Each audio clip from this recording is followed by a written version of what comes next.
Make some noise. This is one of the best grand finals you're ever going to see. What a set between these two. Is it going to be Idol moving into the Capcom Cup, or will it be Punk? It could be a fairy tale story this weekend. It's going to be the very final game. Is that going to do it? Does he find it? He does. Oh, Kusanagi qualifies for Capcom Cup. I done it! Oh my goodness, Logan! We got fucking Capcom Cup! Unbelievable! Super! And there it is! NL! That's more than enough, and Nephew is your qualifier. That's gonna be it. Angry Bird solidifies his spot in Capcom Cup. Do you believe in fate?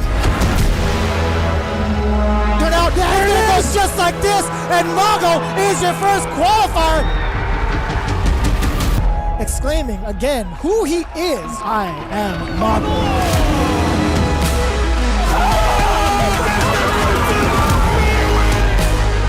I will fight you. Yo, the optimization! And he's done it again.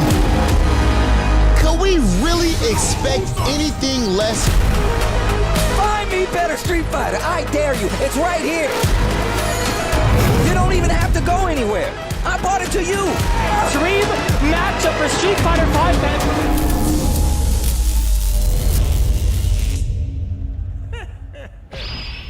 Well then, let me test your skill.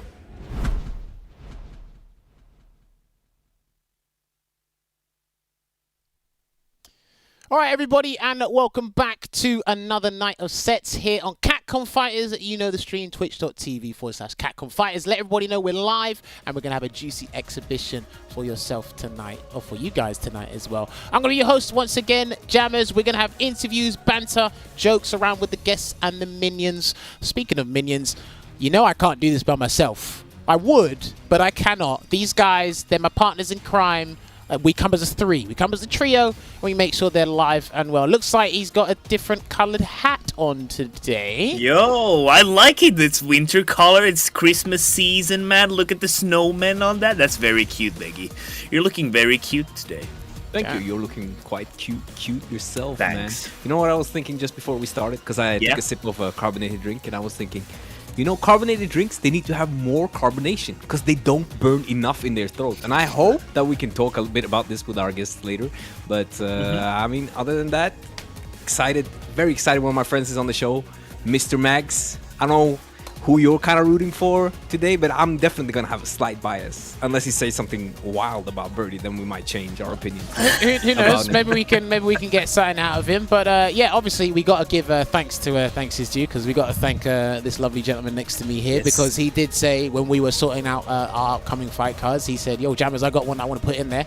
He said, "Yeah, it's all right. I want to get Max on here, and I'll put him up against Mandrake," and that's what we did eventually. So that is what's going to be happening. Speaking of which, we first got to make sure we're all on the same page. We're on equal footing. That's how we do things out here. We should have spoken about this last time, but I have to get it into my mindset and muscle memory. Richard, roll the schedule so these people know what's going on, because I know some of you people just like, where's the games? The stream's on, but there's no games. There's someone in an orange-colored shirt with someone with a blue hat. I don't like the look of his face. Where's the games?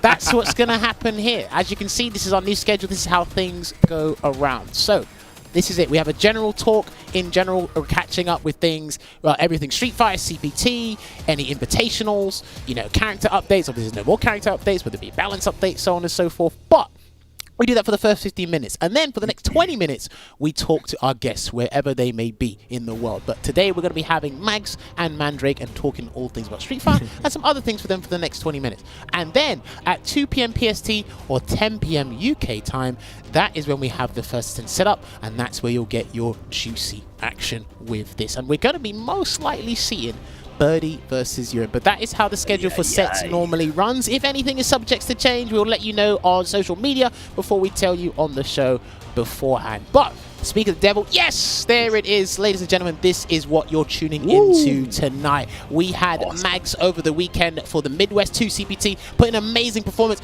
I felt he could have gone the extra mile. I think he had a little bit more in the tank to offer, had possibly qualified, but he just was not close enough there. But it was still phenomenal performance from him. Mags will be going up against DR Mandrake. We haven't had him on the show, and I believe he is our second Urian to feature on the show. Not our first. I thought it was the first, but it's the second or third. But it's great to have him on regardless, because it's actually been quite some time since I've spoken to Mandrake, actually. So it's going to be good to have a chat with him. But, I mean, how are we looking? What are we looking forward to regarding this set? Birdie versus Urian. Obviously, we do have a Birdie specialist with Birdie us. expert. So, I mean, Birdie expert, but no Urian expert, and you can check with Olvaha, because Olvaha does check my stream, and he can see my frustration when I run up against even the mildest of Urians at times. So I can do an impression if you want. Yeah, do it. No censor though. No censor. This character is so broken, I swear. This character is so freaking broken. I can't believe this. I can't believe they let him be like this, man. I mean, he just talks about every single character outside of Birdie being broken. Even the characters below Birdie. I think Karin is fine, to be honest. You think Karin is We'll talk fine? about that later. Wow. I think Karin is one of the best designed characters in the game, except for her dash. Her dash is a bit annoying, but other than that, she's a very well-designed character. But you don't really see Karin do a random dash like Urian does. She only dashes on Oki. She backdashes to bait you, but she doesn't. In EU ranked, you do see that. In EU rank, there is a lot of dashing Karins. I mean, I saw dashing Karins in quite some finals as well. So they're not wrong. They're not wrong. They can definitely do that, but it's not as annoying maybe as when the mirror is behind it. I don't know. Hard to say, you know. Akuma also another example of a great designed character that is also a high tier character in this game. Unlike some other characters, but we won't name them, because that's not why we're here. We're here to enjoy some great sets. So Olvaha, thanks for trying to set me up. Didn't work. Let's go. Wow. Let's keep going. We keep rolling. Listen, Veggey mentioned Karin once again, and we're talking about a well-designed character. One of the strongest characters in Street Fighter 5. Speak of the devil, we got to recap the CPT, baby. Over the weekend, we had Midwest 2. One of our guests featured in that with Mags. Yeah. But obviously, the winner, we're going to roll the graphic on your screen so you guys can see it right now. Yes, he won the first one, and now he has won the second one. Divide and conquer, baby. We have Hollywood Rob TV winning his CPT, his respective region CPT, once again collecting that bag. That's what we do out here. That's what players do. So I believe it's only him and Nephew who have done that. Correct? Am I right in saying that? That they've won the first and second online CPT for their respective regions? I could be wrong. I'd have to double check and do the stats. I think you're but right. I mean, listen. I'm sure you're right. Yeah. Big Hollywood makes a statement. He's in the running, or he is one of the best players in the US right now. We'll talk to our guests regarding that as well, because a very interesting question. Shout out to Logan Summer for asking it, because again, it was something that was up in the air for a little while, and it wasn't really spoken about. But again, he literally put the question down on the table and said, "Look, who is the top 5 in the US?" And a lot of people had Rob TV in there. And again, he's been hosting, he's been doing content creation, and he's been competing at some of the highest level in the US. He is qualified for the Cup. He earned extra bit of money. But also, we have to give congratulations to his no-neutral partner, Brian F., for qualifying for the Cup. It was a grand final once again between Rob TV and Brian. And again, the spot got handed down because, to be fair, if Rob could have 2 of him in the Cup, he would. But there's only 1 of you in your life, so Rob TV will be going to the Cup. But Brian, the spot got handed down to Brian because he was second place, and you can't have 2 Robs in one place, but or 2 Rob TVs in one place. But it's going to be an interesting Cup. So that means another boxer. Another boxer is in the Cup, but I believe we have 3 or 4 boxers now, and 4. Karen's won 5 online CPTs, but we have 4 Karens in the Cup. So exactly my point. Exactly, she's won 5 times, but she's only in the Cup 4 times. You can't be that good. Yeah, I mean, if you win 5 times and you're only in the Cup 4 fearless logic there, my friend. Something is definitely wrong. So I mean, another great proof for Veggey. Thank you. It's becoming very interesting. I mean, listen, shout outs to all the players, because we've got a nice diverse roster. We've got great characters in there as people, not the characters in game, but we've got great characters as people in there. So it's shaping up nicely, and we've still got a few more spots left to fill out, plus the LCQ that's happening. But I mean, I think it's safe to assume at this point it's anyone's game. But as you can see right now, we're going to be pulling up the schedule on your screen right now. So these are the remaining events that will be happening, and there seems to be a date for the LCQ. I didn't see that there last time. That's interesting. Yeah. Okay. 14th. That's not a long way to go there. So we'll talk about the upcoming CPT in just a moment. But as you can see, in January we'll have Central America East 2, we'll have North America Canada East 2, and we'll have Japan closing out the regular season with their 4th and final online qualification. And as you can see on your screen, if this is not incorrect, that says the last chance qualifier on Valentine's Day, which is nice. Oh, wow. Okay. I have a date with Destiny.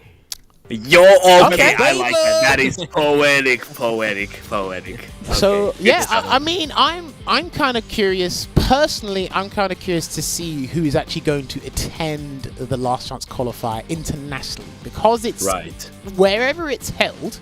I don't think it said where it's held.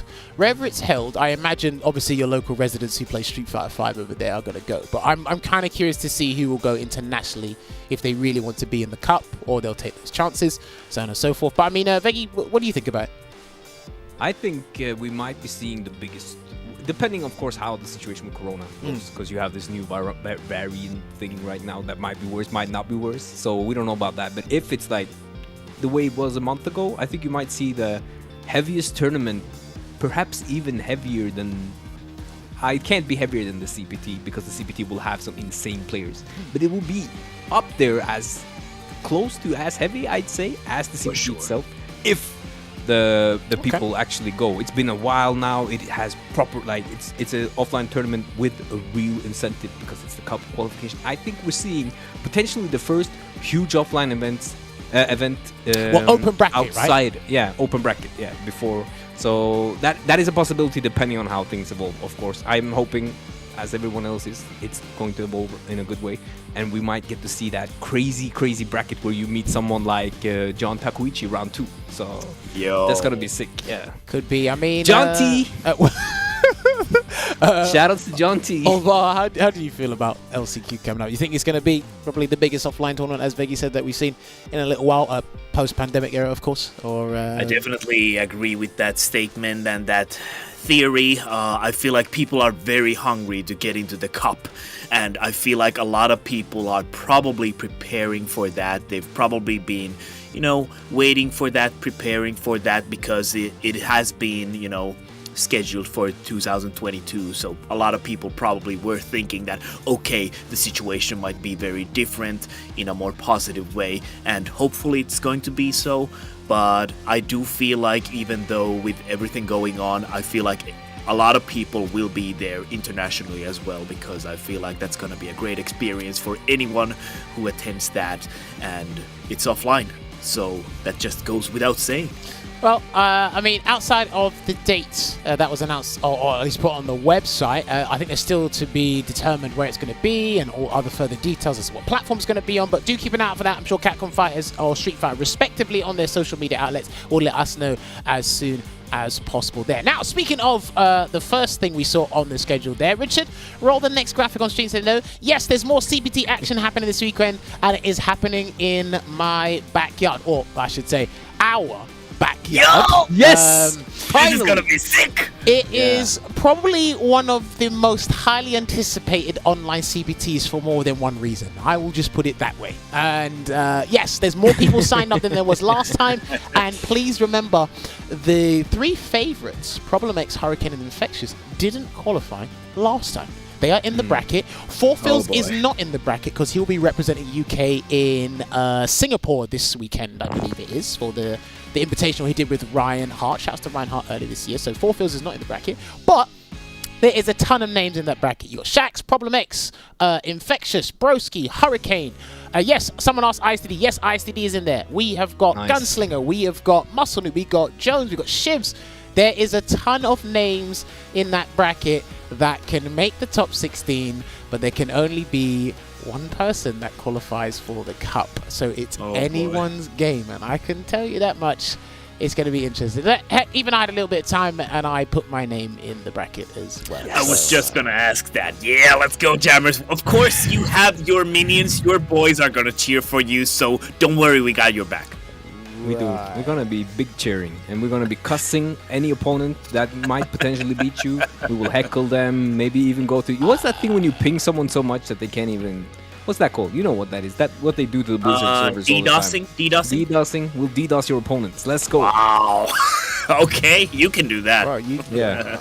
Let's go. I have no part in that whatsoever. Anyway, it's going to be a bloodbath this weekend, so hopefully you guys can tune into that. It's going to be September 18th and 19th as well. Top 16, it's the usual top 16 on the Saturday, and the top 8 will be happening to qualify or determine the qualification spot on the Sunday as well. We do have an event happening before that, but we'll announce that later. But other than that, I mean, it's just been all CPT stuff generally, because we're coming to right near the tail end of the season here, and again it's just literally, I think it's the second and final ones for most people outside Japan. They got 4, so it's shaping up to be an interesting cup, and the great representation we have worldwide is very interesting as well. So obviously I'm going to be playing in it. It's going to be a nightmare because I don't want to fight anyone, to be honest with you, but I'm pretty sure these guys just can't wait to see it. Because again, no, it's gonna be great. Keep us posted, man. We'll be glued to our screens. I'm sure you something will. about these, the biggest countries in the region when they have their CPT qualifiers. It's just too enjoyable not to watch. There's too much things happening. Yeah, it's very too much good enjoyable stuff. weekend. Yeah, from good games to good tweets to I don't know. It's just a culmination of good stuff, really. Wow. Great word that I learned the other day. So thank you for that. Yeah, we'll see. Good stuff. But speaking of CPT, we do have, like I said, one of our guests was qualified, or he made the top 8 of the CPT over this weekend. So I'm kind of curious to see, gentlemen in the back, our stream team, are the guys ready to have a conversation with us, open call, so we can, let's find out if we have our guests here. Let's see if we can get Mags and Mandrake to unmute their mics, so then we can have that lovely chat. So let's get on with this. Gentlemen, Mandrake, Mags, can you guys hear me loud and clear? Yes, sir. Yep. Hey, there we go. So, gentlemen, Yo. thank you so much for coming on the show and joining us today. Obviously, this first part of this show is where we like to obviously catch up with you guys and obviously talk things Street Fighter and ask you other things or other questions related to other stuff, whether they're personal or whatever. I'm pretty sure Veggey or Olvaha have a personal question they want to ask one of you two. But firstly, we got to congratulate Mags on your performance over the weekend. So honestly, well played, especially in the bracket of characters that were around you. Rashid, Karen, Boxer, Mika.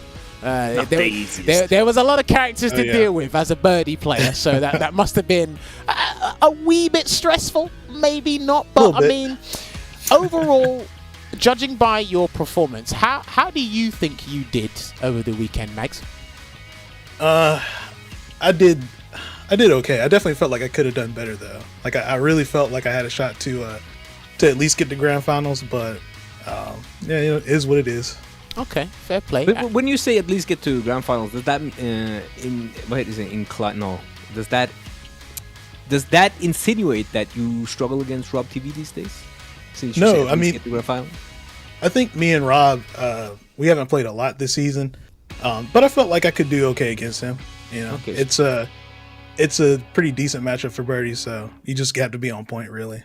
Yeah, I think a lot of people have to be on point against Rob and Karen for that matter as well. But yeah, for sure. Now, Mags, you do play other characters, but you kind of stuck with Birdie throughout the tournament. Did you feel you needed to swap to another character, your pocket characters, or did you think like you were just pretty much like on fine form and confident with your Birdie like the whole way through? I mean, at this point, I'm pretty comfortable with Birdie. Like I switched to Hitbox in January, so I used to play Dalsum. But Hitbox Dalsum's not very good, so I couldn't really use him. And I do play a little bit of Poison, but like my Poison's not like super practiced right now, so just kind of stuck with him and just wanted to see how it went with that. Why do I feel he said I used to play Dowsing but not anymore because Veggey's in earshot? I kind of felt Inquisition got him. I kind of felt he'd done that because like Veggey's in earshot. He didn't quite want to get upset regarding that. But no, honestly, I respect it. Now, this is a question for the both of you, but I want to get Mandrake's opinion on this first. Now, Alright. Rob TV has won both of his respective regions' online CPTs, which kind of ignited the question from Logan Summer. Shout out to Logan Summer, which again, it was up in the air, and he just put it out there on social media to get different opinions. I want to hear Mandrake's opinion on this first. Who are the top 5 players in North America, in your opinion, right now? Well, that is kind of like a tough question because there has not been like many like open brackets and stuff like that. You could actually say that, who is the best within the region right now. Okay. But if I have to name like 5 players that I think that will be like the best in the US right now, I guess it will be like Punk, Item, Nephew, Rob TV, and myself, I guess, because Nephew has been doing pretty consistent even offline, and he pretty much dominates his region. You already know Punk and Item be doing their thing, and even though I haven't had the chance to play a lot of players this past season, I think I could still smoke the majority of the players.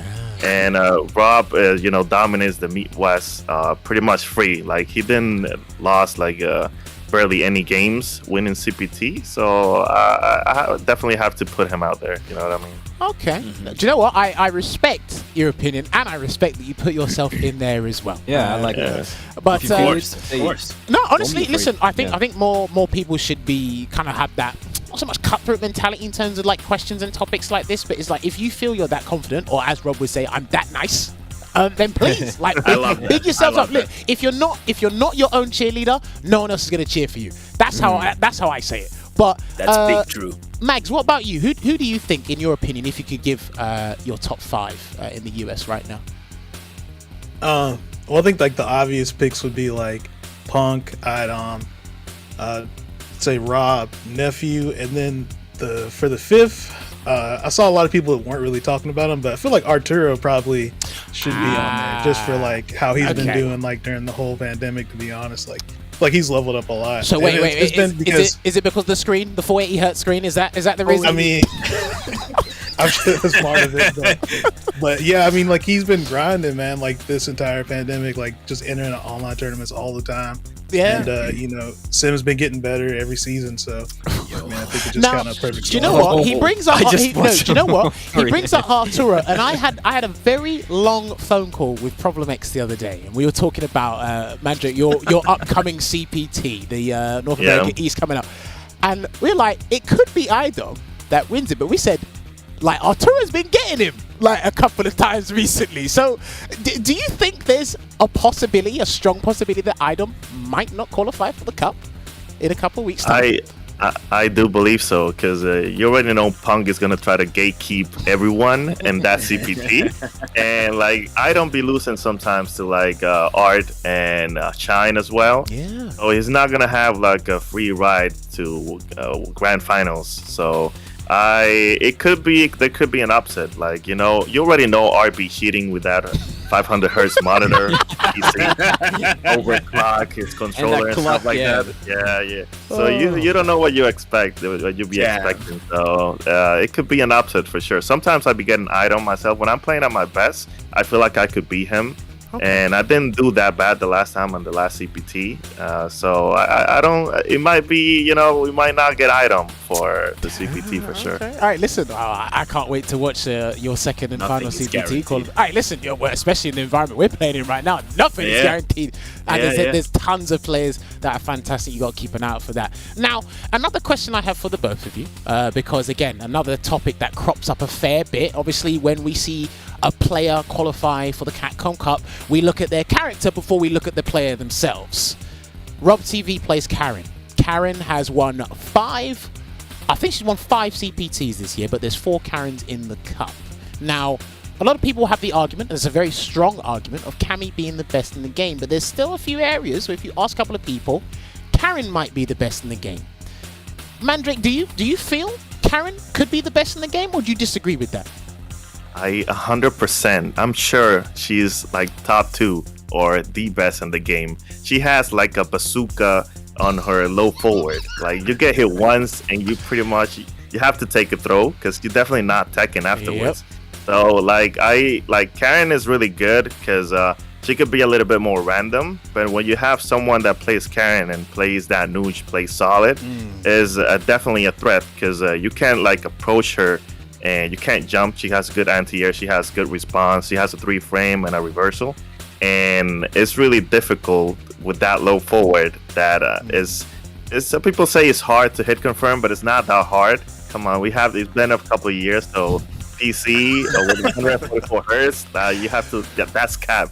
It's easy now, right? So I think like Karen might be better than Cammy, because her low forward is not that you don't see a lot of people like relying on that to win. But Karen could just play like safe and solid and win, when Cammy sometimes had to get try to do that EX dive, try to jump around a little bit more and stuff like that.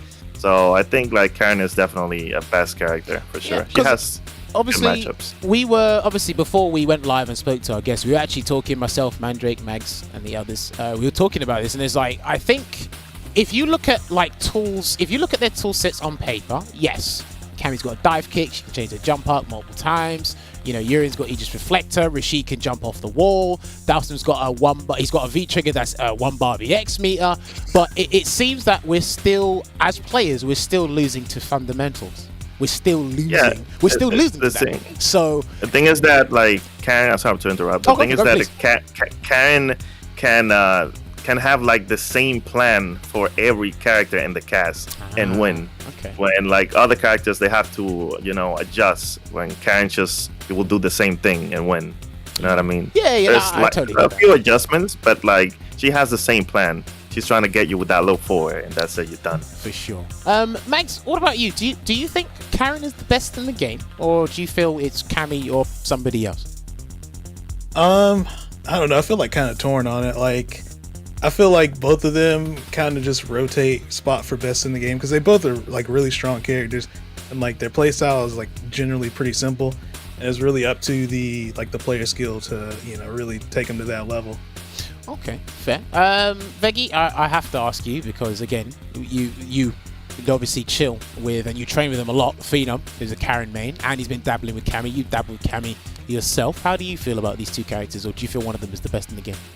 I think personally, like, it's going to be hard to answer now because of these opinions that were already presented. But can we just backtrack 2 seconds? Like, for instance, Mandrake said that Cammy, you don't see them relying on crouching media kick all the time, right? But they are still like super threats. So imagine if they actually leveled up their confirm game to use the crouching medium kick the way Karin players are doing. I'm understanding it's a bit harder, but when I first play against Cammy in Phenom, I think it's way harder to deal with his Cammy than with his Karin. And much of that comes from him having access to the air game, as well as he has access to the same ground game with slightly less damage. But it's still that ground game, in my opinion. It's very similar, at least now that we're on PC. It might be different on PlayStation 4 because I don't really know if they could confirm. But the last couple of seasons we've been on PC, and I think that Cammy is like what Karin does, she does, but she also has the air approach, so she won't have those matchups that Karin does. Which is very true that Karin has some of these matches, because you see Phenom not qualifying in out of a small region due to meeting a very strong player in a matchup that is probably not very favorable for his character. So had he been maining maybe someone with more tools, which is a better character, in someone like Cammy, that might not have been a problem. So I think overall the Karin players might just be slightly better players than the Cammy player at this point. Cammy players. Okay. But if a Cammy player would take Cammy to the neutral lengths that the Karin players have taken Karin, and then also apply the air game, she is just stronger because she has more tools. But she has a longer crouch medium kick, less damage, but she has the air game as well. That's just my opinion. Everyone is entitled. I can understand that. Okay. It kind of makes sense, but Cammy, they don't need that. They don't need that to win.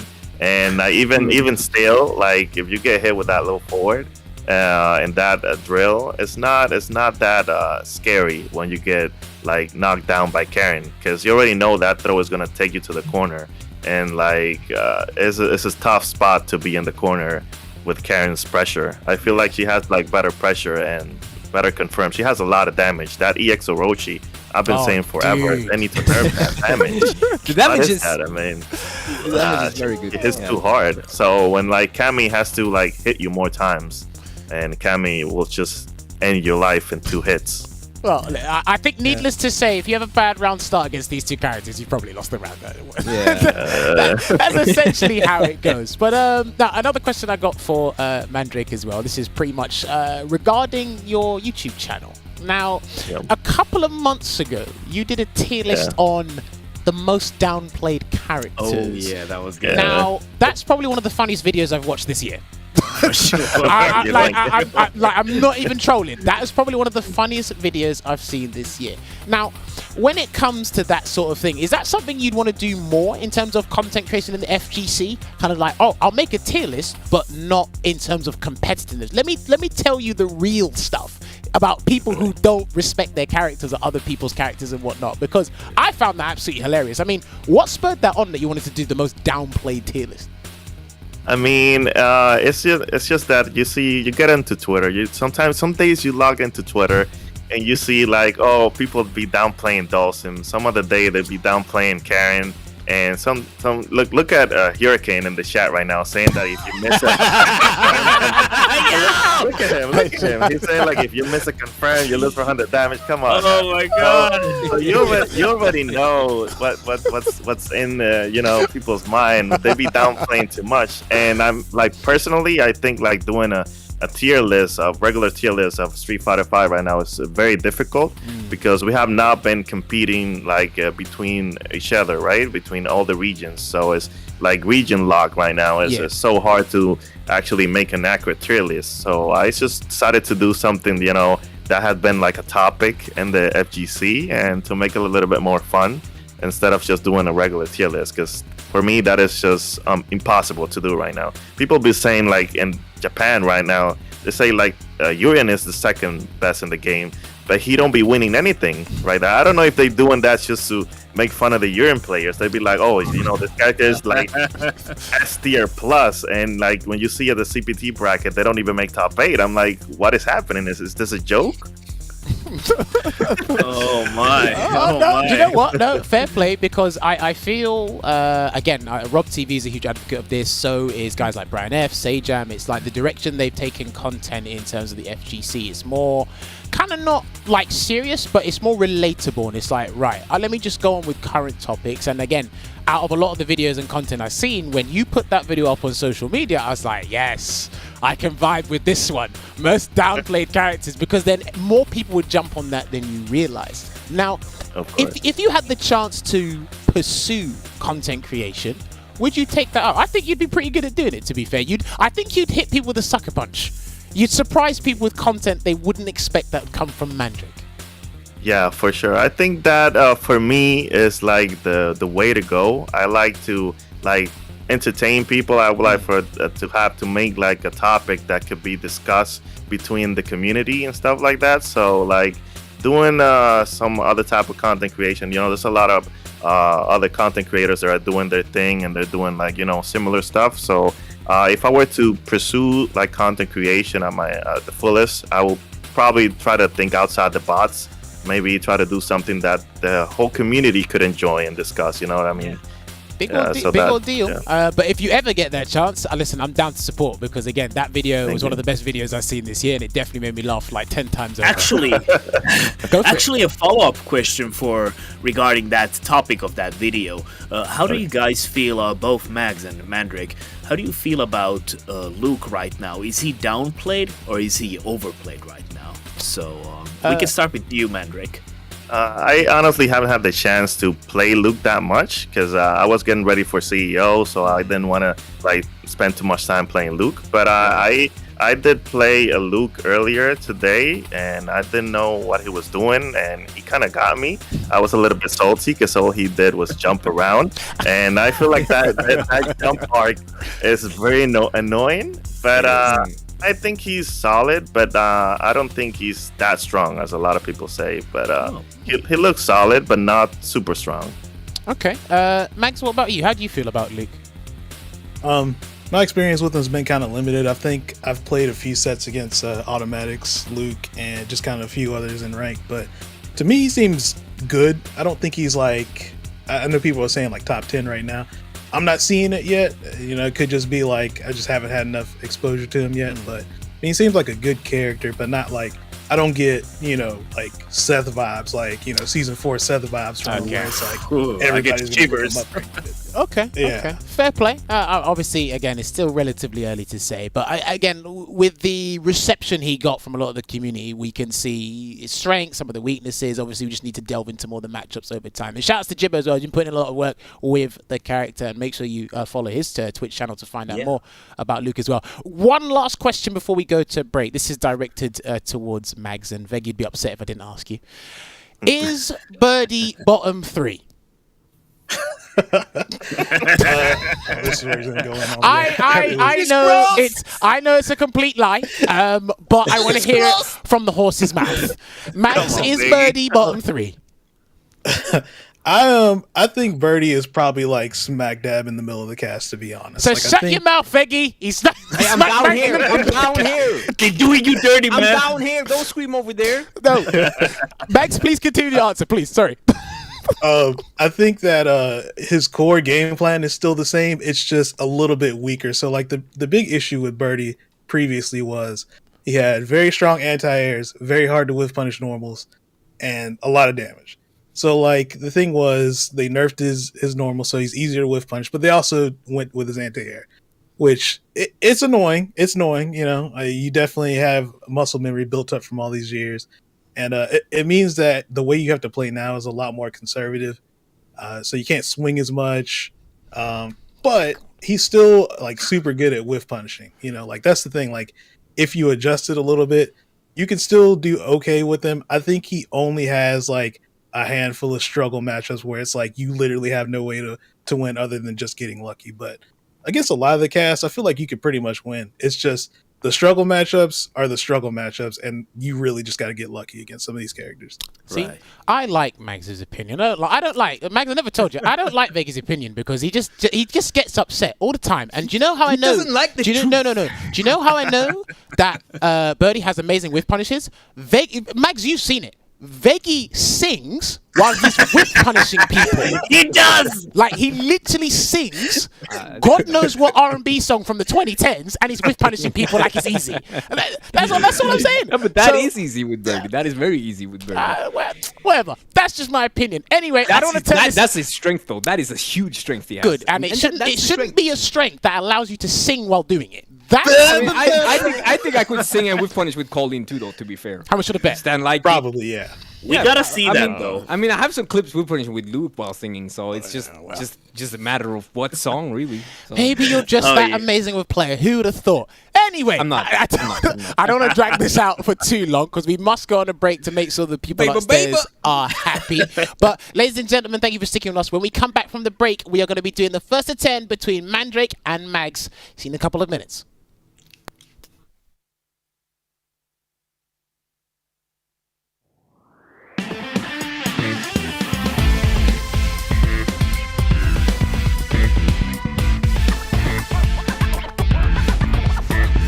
So, you really want to go through the trouble? Fine.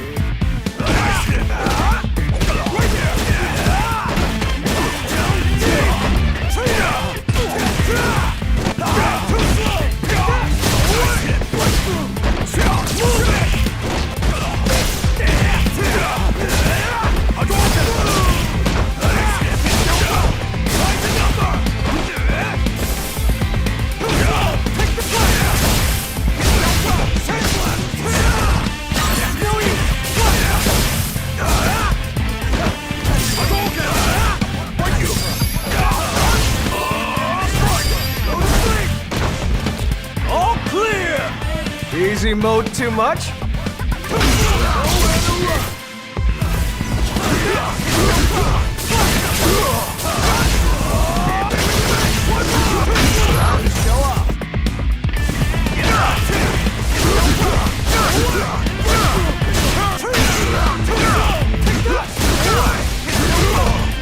Here's my special.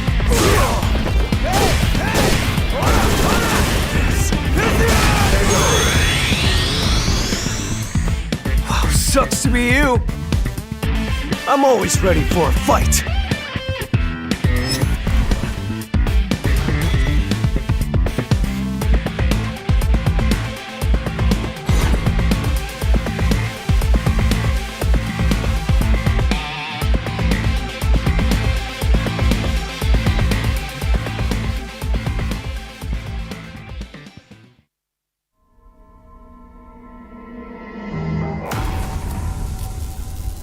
I don't even care about being the best in America.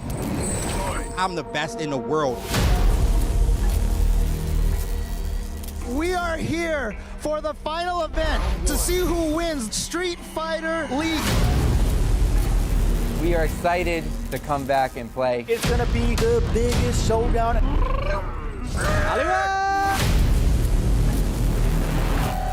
One of these two teams will be crowned. Nasser against Alpha 3. If you stand in my way, I will kill you. He's not ready for this, though. Not ready for it. You not ready for that. This is only the beginning. We're going to week 1. The stakes are significantly higher. Oh my God! You're still alive. He jumped back. Oh my God! The playoff spot is in the balance. Do you believe in fate? Oh my God! The block. He's doing it for his team right now. Not easy. What a slugger of a match.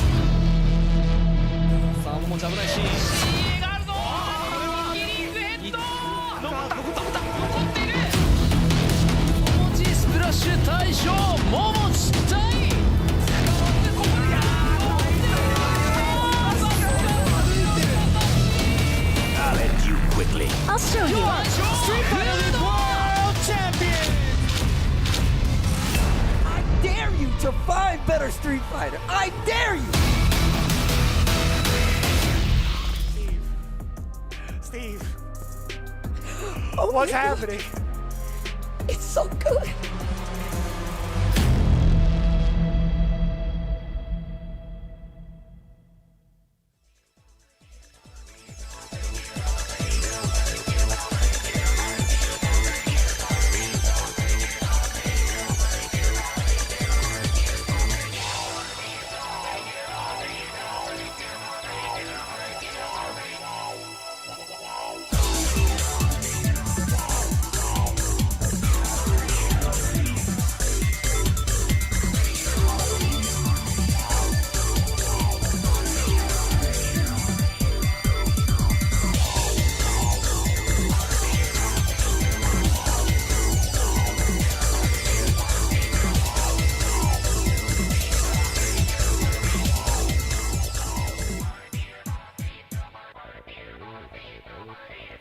All right, everybody, and welcome back to tonight's episode of Set featuring Mags and Mandrake. If you have just tuned in now, well, I've got good news for you.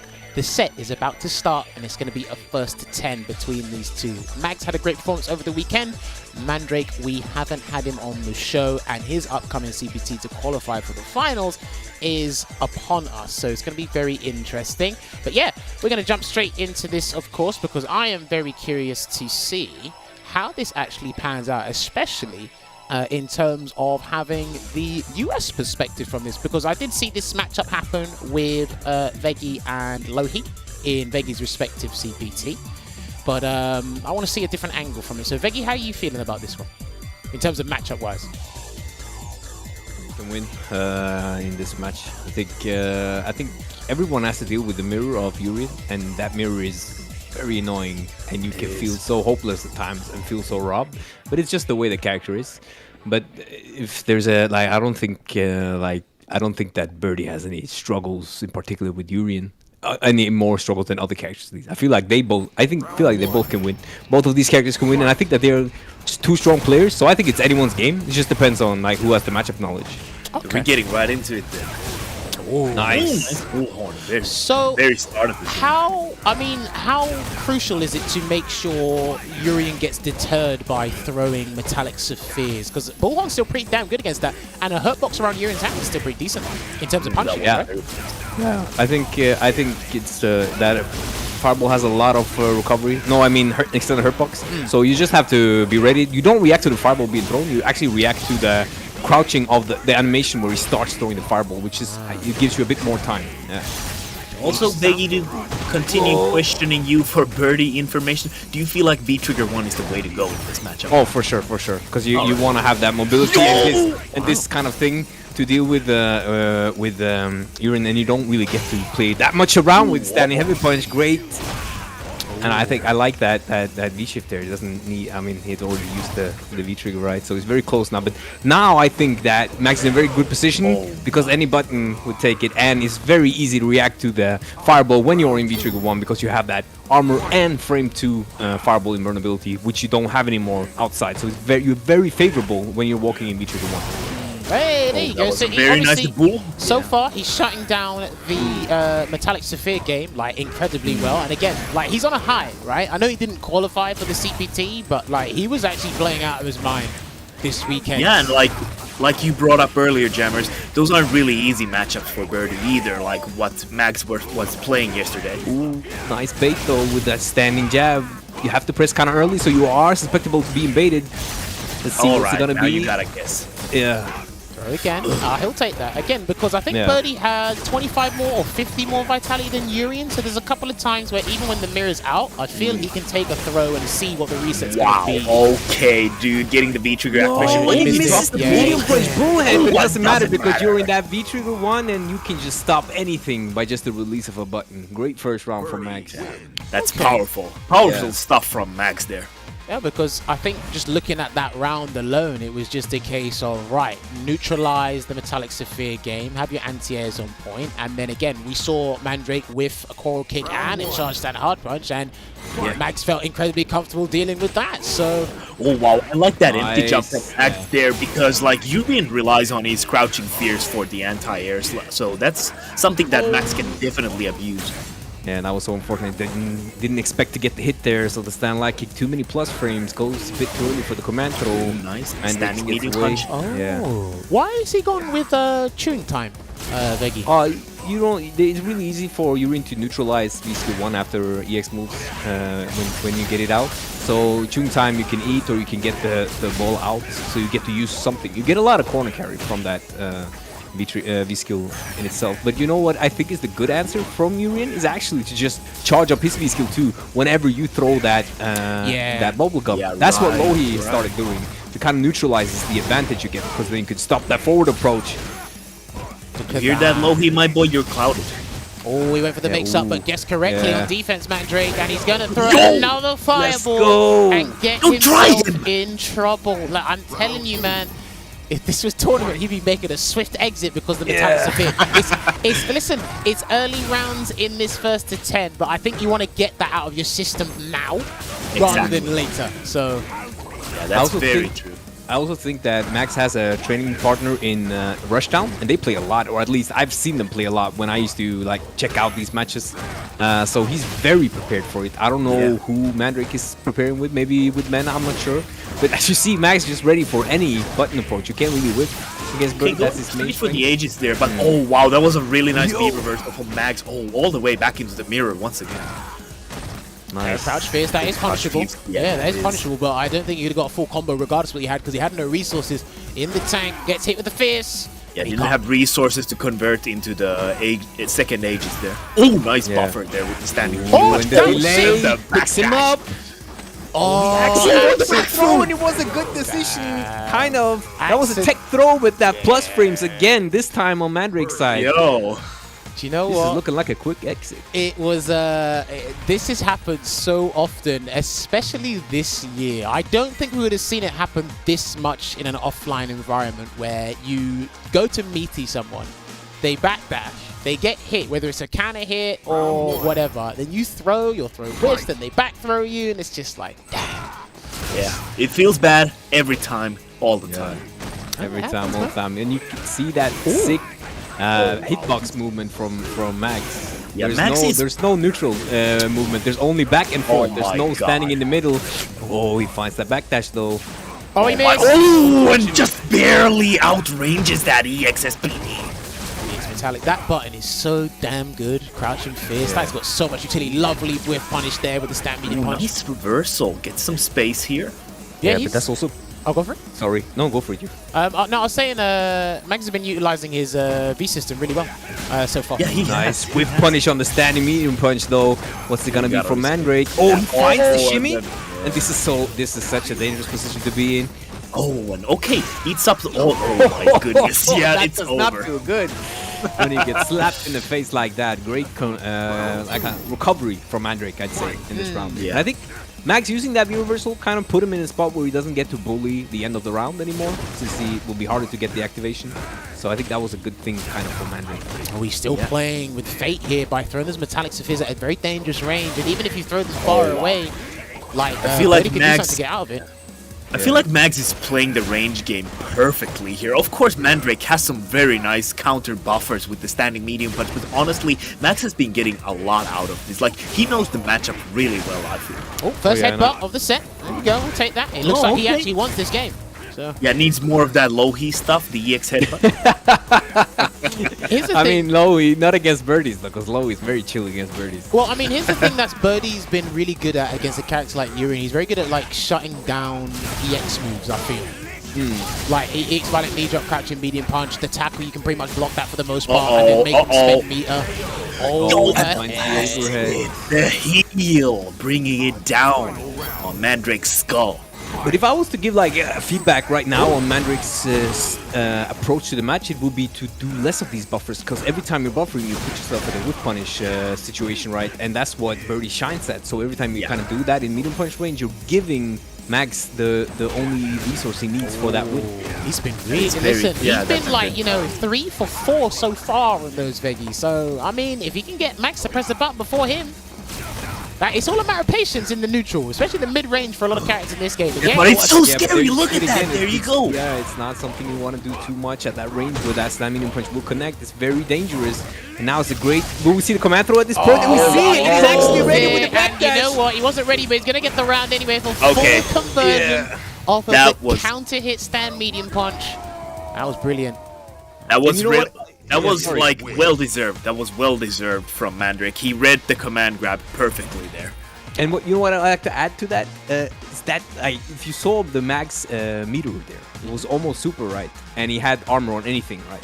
So he would probably expecting Mandrake to be very respectful go for of a the throw or resources, something. yeah, Because he would have died had he read that, like gotten that hit into the super conversion, would have been a kill. So it was a very great read from Mandrake's side to land that kill. Oh man, he's getting that, doing that stuff that you do on your stream, Veggey. Just singing and with punishing. You know, when I watch the matchup played like this, you think it was incredibly bad for Urine in a lot of aspects, but I know it isn't. I know it isn't. Yeah, it's not, and Urine can go wild, and like it does depend on the Urine player, honestly. I feel is these presses, like this match is like a time over match kind of.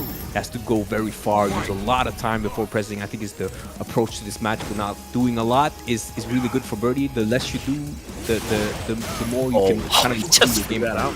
Oh, okay. Confirming from the bubble gum. He's very unfamiliar with the bubble gum, so because that was pretty hubba bubba, I gotta say. Let's go. Not perfect, but I wouldn't be surprised if Mandrake done another headbutt, to be fair. What? I wouldn't be surprised. Jammerz, the Nostradamus. Oh, yeah, he tried to throw it. I would have blocked that, but he's going to push him in the mirror. Oh, no, everyone respected it. Everybody respected it. We see crouch jab at this point becomes so dangerous from Max. Yeah, it does. And don't do the Revenger, please. He might be ready. Nah, he's walking back and forward. He's walking back and forward. All right, he spent the bar since fight. The bar. One crouch jab will, like we said, one crouch jab will do it, but I think everyone's worried about an EX tackle catching that jab, but there you go. Someone was going to crack. Yeah, you know, it's getting even more tense. But this is the gameplay I want to see the entire round, because this is like, now it's the, what happened? What happened here? Oh, no, we're good. Just a little stubborn I have no idea what that was. Okay. Like they were standing so still we couldn't even see them. Do you know what? You know what's crazy? I took the stick somewhere. I legitimately felt everybody just camouflaged. Everyone just had a moment. It was just like. It's like, wait, what's that? Oh! Is this what happened? Wait. No! What has happened here? Oh no! That's a bruh moment. That's a bruh moment. Let me see what happened here. Right, so it's 3-1. First of all, do not. Oh wait. Did this just do this to me live on camera? I think this done. I think this done this to me live on camera. No, I know. I have a feeling CFN decided to kick me out. Yeah, I think it was like kind of like Oh my God. spectator thing. Right. I do love the old school advice in the chat. Just spit on the disc and rub it on the shirt. You know, mate, just insert it back on the Louise. CD drive. You're all good. That was crazy. Oy. We have never had that happen before. Never. No. And Never. well, there's a first for everything in life. I'll tell you that much. Let me get these guys back in the lobby so we can get this underway. That was insane, mate. Let me get. Why did you kick me out now? Wow, that kills the flow. We got denied, man. Me. Look, let me. How do you? We should have one of those like. We should have one of those texts appear on the screen where it's like, "We'll be right back." We might as well, to be honest. But like that was. You can't write this. You can't make this up. You actually cannot make this up. Did you invite Great script. Yes, Great script today. They're literally here now. Let me do that. So they go back in. Yeah. So it is 3-1 to Mags. 3-1, yeah. So, but that was fantastic. It was So definitely the change, if you could see the last round there, he had almost no life from maybe 65, 70 seconds all the way down to 39, 38. And at this point, he managed to take down slowly something from Max, slowly, because when you don't do too much all the time, it becomes harder to react to those really hard to react moves. But when you do like stand medium punch buffer 3 times in a row, you're going to get whiff punish on one of them. But when you do it once, and then the next time you do it is 13 seconds later, that might also go unpunished. So I think slowing down the pace is the key to beating Birdie in a matchup like this, because then you can maybe do the once in a while surprise dash. He won't be ready for that for 99 seconds. Then you can use your unreactability to your favor while Birdie's still trying to kind of look for something to punish as he beats you by punishing you. Right. Let's get back into it. Okay. So apologies for that brief intermission. That was definitely interesting. One I'd never thought would happen on this show. He's in Automatics dojo. That's crazy, man. Oh, cool. Hey, listen, man, he's got a lot of people in that dojo, Automatic. So. All right. Ooh, nice. Using the crouch fears. Oh, okay. Nice punish on that down forward fierce. Well, I mean, right now for me, looking at this, outside of Urian being aggressive at all points or most points during the set, it's like the dictating of the neutral looks like it does go to Birdie, but in terms of just waiting to see what Urian does, I think if you let him be a bit too overconfident in a couple of situations. Oh, and the heel once again brought on Mandrake. Yeah. That is a drush finish. That is the drush. I mean, we have Birdie, and we have Veggey, and we have the drush. That is the drush. We need to get those emotes going. I mean, I'm sure you can like get an emote sorted and then put it on your stream, and then get people to sub to your stream and then put it in the Capcom as well. Nice punish. Nice punish on the Swede. Yeah, very rare. Yeah, I think I think Urian has some decent punishes to certain moves of Birdie's tool set. You know, Aegis Reflector on reaction, or sorry, as a punish on EX Ball Head on block, the first mirror, Chariot Tackle on max range Sweep. There's good punishes there. I think it's just hard to control the pace a lot of the time. Yeah, it is, and Birdie has some fantastic.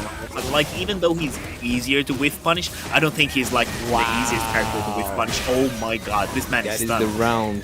Get the amber lamps for him. Oh no, we need the Drisk finish. Yeah, but there you see it again. It's like, just when you put yourself in a -2 situation, I feel like you should just be okay and content with being command thrown. When you lose the round from yourself putting yourself in a minus situation, it's something to reflect over, because that was a minus situation. You try to escape a minus situation you put yourself into that you didn't have to do. You kind of like YOLO for it, and then you ate the combo for Oki, and then you didn't want to take the command throw again, and you ate the combo for Oki, and then you ate the combo for Oki again. It's kind of like you have these opportunities to reset the game and start over, but you don't want to take them, and I think it's important to just let that game be reset. Well, remember what Chris CCH said when we had him on the show. It's like he's not fond of people doing -2, forcing themselves to play defense and risking the reversals. I don't think he's got himself. But Urian has a very good EX move, one of the better ones in the game, I feel, in EX tackle. So, I mean, you are going to throw that out a lot of the time. So, I mean, they don't call this the EX special the character for no reason. So right now, Birdie can't use Stand Fierce. That is punishable on block by V-Trigger 1. So it is something to try to maybe bait out from. Birdie, just chill. Don't need to go in. Nice check on the dash from Mags. Anything will take it. Safe meaty with a light kick. Yeah, but you're saying, like, look, he's at like a 60-70% deficit. He's got V-trigger with no bar up until the point he spent the tackles. Like, what do you do to get in and regain that lead? He can't use violent knee drop because he's been anti-ed every single time. The tackle's putting him in a dangerous situation, and you're not going to throw fireballs. So on paper, Birdie has all the answers. Yeah. I mean, Veggey, how do you feel about it? Is Birdie still a bottom three character? I mean, as I said at the start of this game, this matchup is very winnable for Birdie. I mean, what can I say? Oh, back throw. Oh, Okay, back throw, reversal. Oh, he tried to jump. He tried to jump. Okay, this is big. Oh, hello. Okay, setting up the bounces. Oh, he finds yo. on the V shift. What is that combo? He's done. He's done. Oh, the nice respect. patience. I love it. Oh my god. The discipline. Oh, Everything crumpled in a matter of seconds for Mandrake. He was doing so good. He was gonna make the comeback. Just no. Everything fell upon that crouching medium punch from Max. That was so sick. That comeback. That was so sick. That comeback was composure. But yeah, even then, I think what Mags did there, in the case of where Mandrake did the neutral jump, trying to bait out the throw, people need to go, I'll take the grab here. It's just a form of discipline. It literally is a form of discipline. He's just ready for it. And it's like it's surprisingly hard. That's why people fall for these kinds of things. Like honestly, it's really hard to kind of think to myself, okay, I'll take this grab, because you're programmed to tech everything. No, you're not programmed to tech everything. It's just there's like 95% of situations in Street Fighter 5 leave in throw range. I never thought I'd have to say that, but it's like you don't have to tech everything. It's just people feel the need to without really assessing the situation. Ooh, finds the crush, but even though he has the reward here, that is a lot of the time the kind of recipe for death, because whiffing that is such a big whiff that Birdie is going to punish. Okay, let's see what's it gonna be. Delay tech, okay.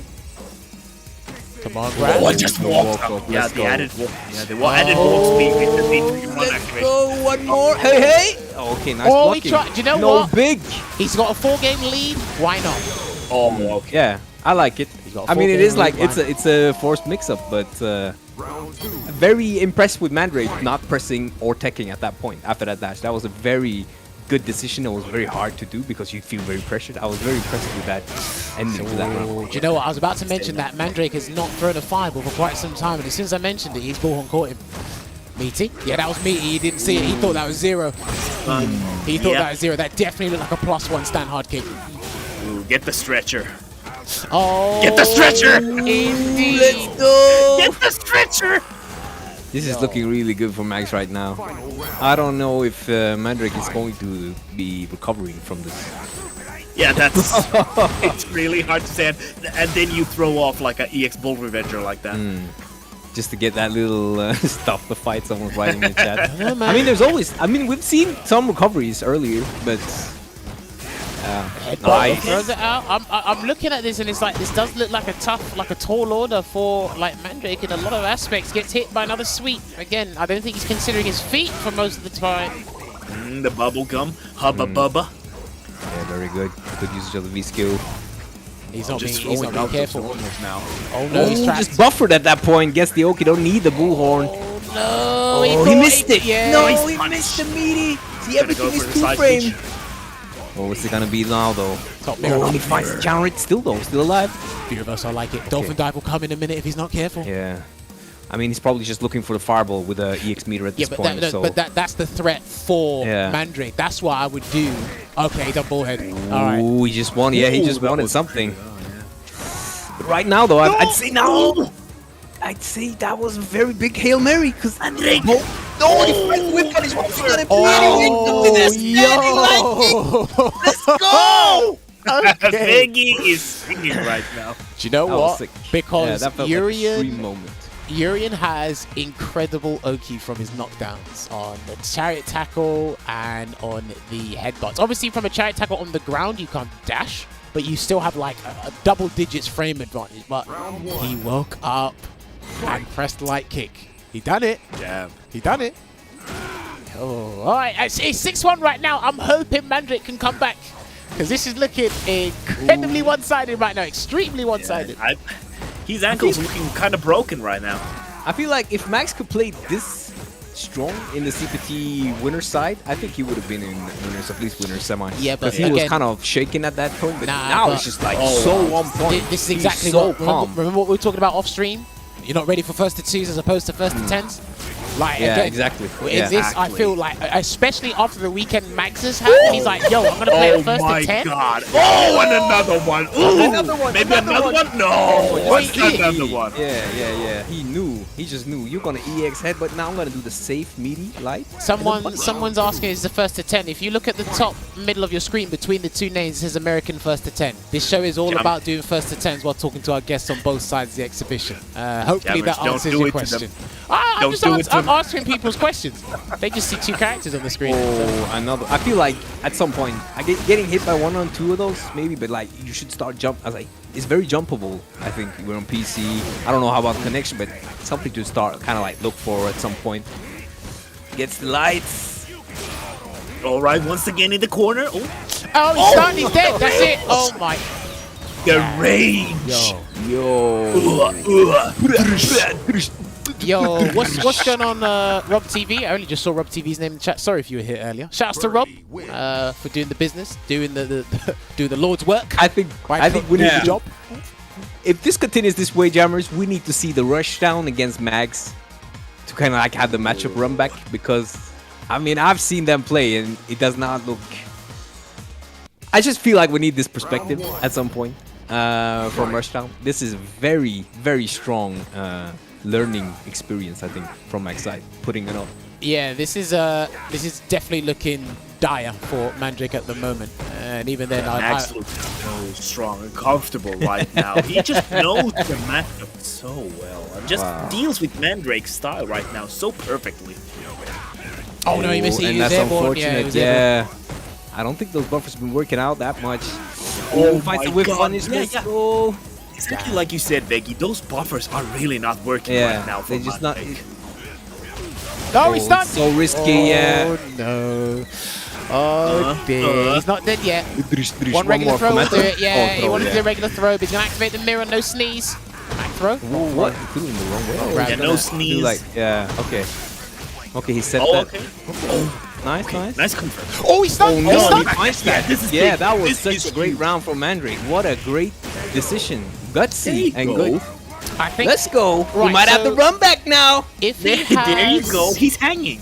if he has a couple of moments like that, but mixes in headbutts to bait throws from Max's end, and then go to the mirror.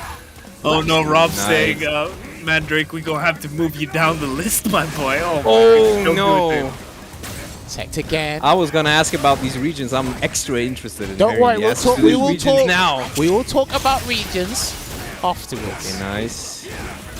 Let's just focus on this set first. We need to see if he's gonna make but this okay. reduce the deficit. Okay, what's it gonna be? Oh, he's ready to check it. Wow, this man's reaction time is just too sick. Yeah, Can't use a second. Oh, why did he V-shift? He didn't need to V-shift there. No, I don't think he wanted to be pulled in again by the mirror, because it is only a 9-frame mirror, but he would be pushed to him, so he just wanted to get out of the whole. Well, I mean, you situation, birdie players are sly after that bullhead anyway, so I thought you would have challenged there, weren't You birdie players are all bull. No head. Oh, he got it! What did I tell you? Nice. All right, he's looking to make this an 8-1 lead against Mandrake at the moment. God. Again, he's been deterred from throwing fireballs. He can't even think about doing violent knee drop, so it is just literally come at him like a bulldozer and put himself in a dangerous situation. And Max has been dealing with this big incredibly crush well. counter. Finds that crush, but again, they are the crushes that are kind of leading to damage from Max's side. Oh my god, he threw a fireball.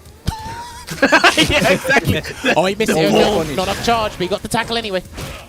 Yeah, great challenge again there from Max. What a brave yet controversial decision from Mandrake. I mean, sometimes even though, listen, Daigo still throws fireballs, and like That's true. every one of his opponents Ooh, is there you fireballs. go. EX. Tagged again. Looked at the Book of Loki. Grab. And that's He's gonna walk up and grab him again. And look at that damage on V-Trigger. That is Activation. absolutely disgusting. Nice tag. Oh, nice. Oh, he finds it, but he wasn't ready. I'm sure he could have converted. Oh, he died with jump, but no punish. No punish. He might dash and do it again. Oh, he just did the raw one just to get something going, but he's Oh no, he's walking in his mirror. Oh my god, don't let this man grab you. Don't let this man grab you. Look at the back and forth. Oh my god, this is such a dangerous. Oh my god, I can't see him finding his way out of this one. Maybe the Dolphin. Do you know what he might have to do? No, do you know what he might have to do? Oh, she got it. He did it. He did it. Come on. He's playing with him. Wait. So you're telling me you think this character's bottom 3 when I've been telling you for months I don't he's say doing bottom stuff 3. like I said bottom 3. Stop lying to yourself. When Birdie has you in the corner, bro, he's not even like that.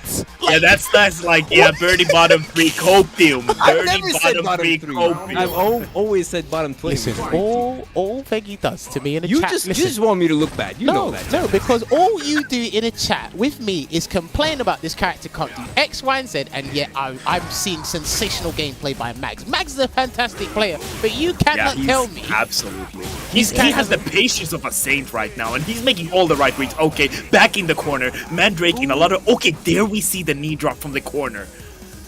Finally. I feel like that was the first time he even attempted that. Ooh, yeah, I think so too. We've seen more passivity in the corner game. There we have that again. It's like so dangerous. Can't whip those. Okay, the bubble gum. It is the strength. The hubba bubba. Nice. Alright, back there, but he finds the crouching mini. This is big. Let's see what's it gonna be. Is he gonna try and grab him again? Extension. Up mirror. Oh, he's done that twice now. He's so good at this. Is he gonna escape the stun once again? I just wanted him to command throw there. That would have been such a statement. Oh my god, and he's so patient right now. Super!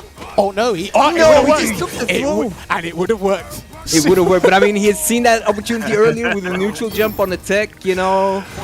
Oh man, that was crazy. All right, I think Mandrake's going to try and implement a little bit more dashes. I know Mags has been checking him for a while now with that 6-frame crouching light punch, but I think at this point Mandrake has got to be stubborn and throw everything in the kitchen sink. Literally, the majority of his ways to play neutral have been made null and void.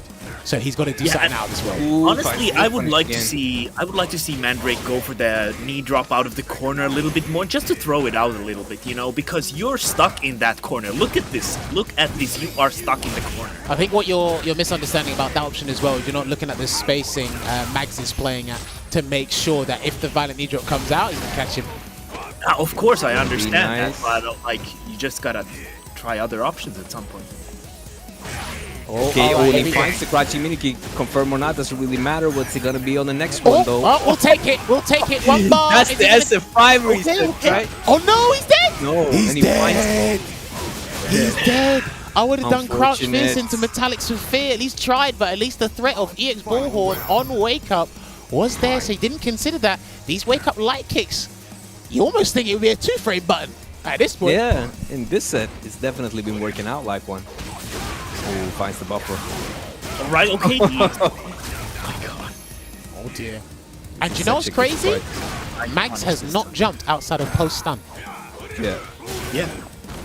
I think he did one jump at one of the one empty jump on the crouch fierce. Yeah, definitely. Yeah. Just set it there. Yeah, he did that, and that's think about it.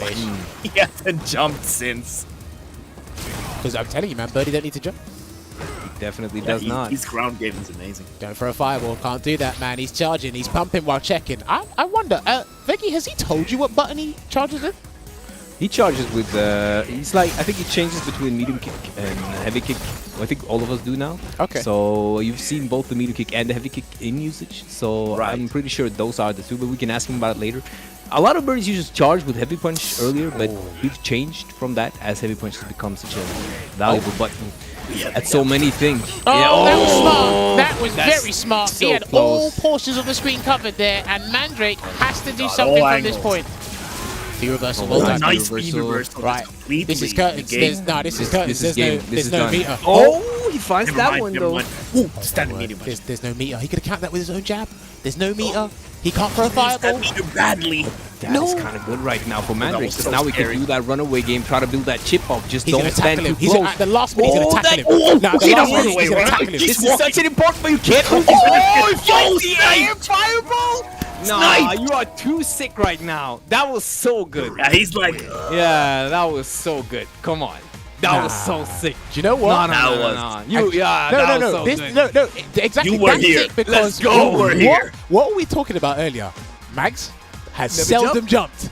And the one time he jumped was an up fireball. You were here. 8-2. 8-2. I mean, we have seen once or twice this adaptation from such a low set. Then we have it again, like those whips. Can't do that. Uh-oh. Once again, put in the corner. But it's fine of timing on those walk-up command throws, but still misses the meaty again. It's happening quite a few times on both sides, really. Yeah. Okay, any believers in the chat? Listen, when there's a will, there's a way, and in Street Fighter 5, you can't really count people out in this game. But you know what? With a character like Urian. Oh, he's ready again? He's played against a lot of Urians to be ready for all of this stuff. He's too ready. Yeah. But one thing I'd like to see, though, from Mandrake is the standing heavy kick.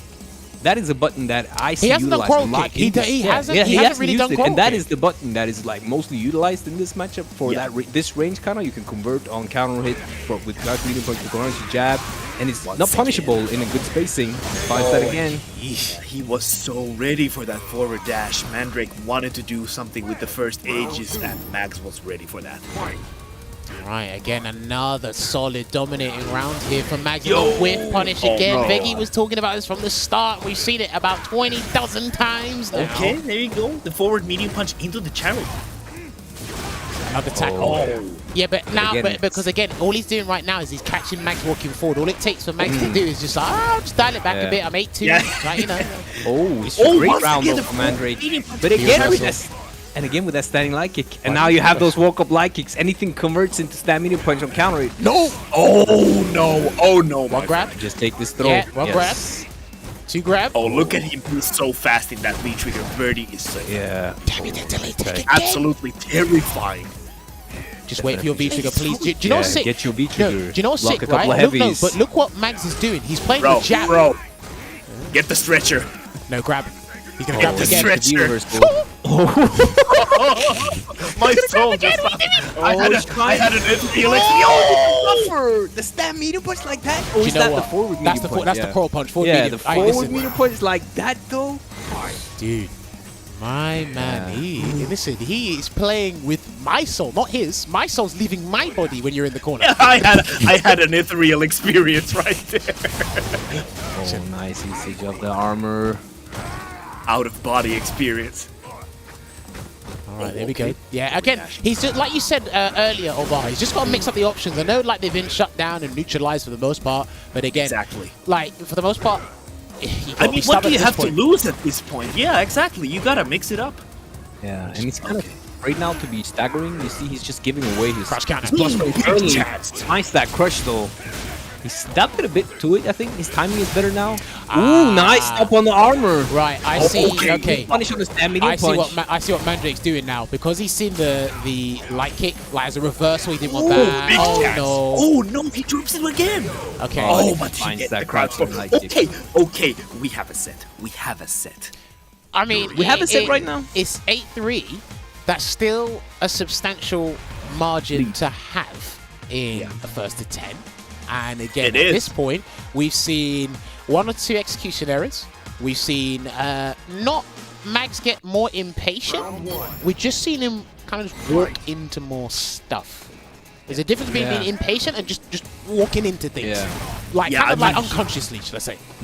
Yeah, and he Mags has the wins to make do these decisions. He can play really chill. Yeah, but I think the Mandrake has better timing now, as again, he's finding more like these things are in his muscle memory better now. He was always giving away. His presses has just been at... Oh, you're getting hit by the Season 1 though. Oh, I'd say just take the command throw. He's giving away so much. Yeah. He's able to block that. Oh, big punish though. Big punish gets out of the corner as well. The most terrifying place you could be. Still doesn't want to take the command throw. Wants to run away. What's it gonna be now? He's actually really just bluffs it out. Yeah. Oh, nice. Yeah, you can't do that. And finds the meaty into the... Don't even need it, but has it there. Headbutt, yeah. Headbutt, it was coming. We all knew it. Now, Hey! I mean, I want to see one round finisher. Hey! Well, or we just do the season 1 stand medium kick. Max is back in the driver's seat, as some people like to call it. I like to call it the passenger seat because he's just chilling right now. What are you saying? Are you saying with backseat gamers? Are you saying with backseat gaming? Yeah, baby. I'm the king of backseat gaming. No, Max is like, pass me the aux cable. Pass me the aux cable. Yeah, Max is on a mission. Okay, there we go. And that's such a great thing to land in the corner because he missed his meaty. Yeah. You can still win this. Call the paramedics. Call the paramedics. Yeah, me too. Now I want to see one of those V-Trigger 1 comebacks from you, and I haven't seen that yet in this round. Because people have learned to defend the V-Trigger a little better over the years. So, I mean, it's still possible, but you can have still has 1 Aegis, but no mirror to convert off of. Nah, he'll probably... no EX to convert off of. If this drags out, he'll probably try and chip him with Super. That's what I can see Mags doing, unless he wants to surprise him with an EX Dolphin dive, but I can see him trying to chip him out with Super. Yeah, definitely. There's no point in doing that. He was just waiting.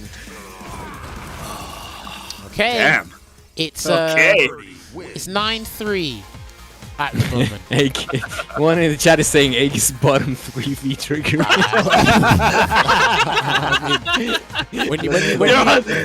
They're on that copium right now.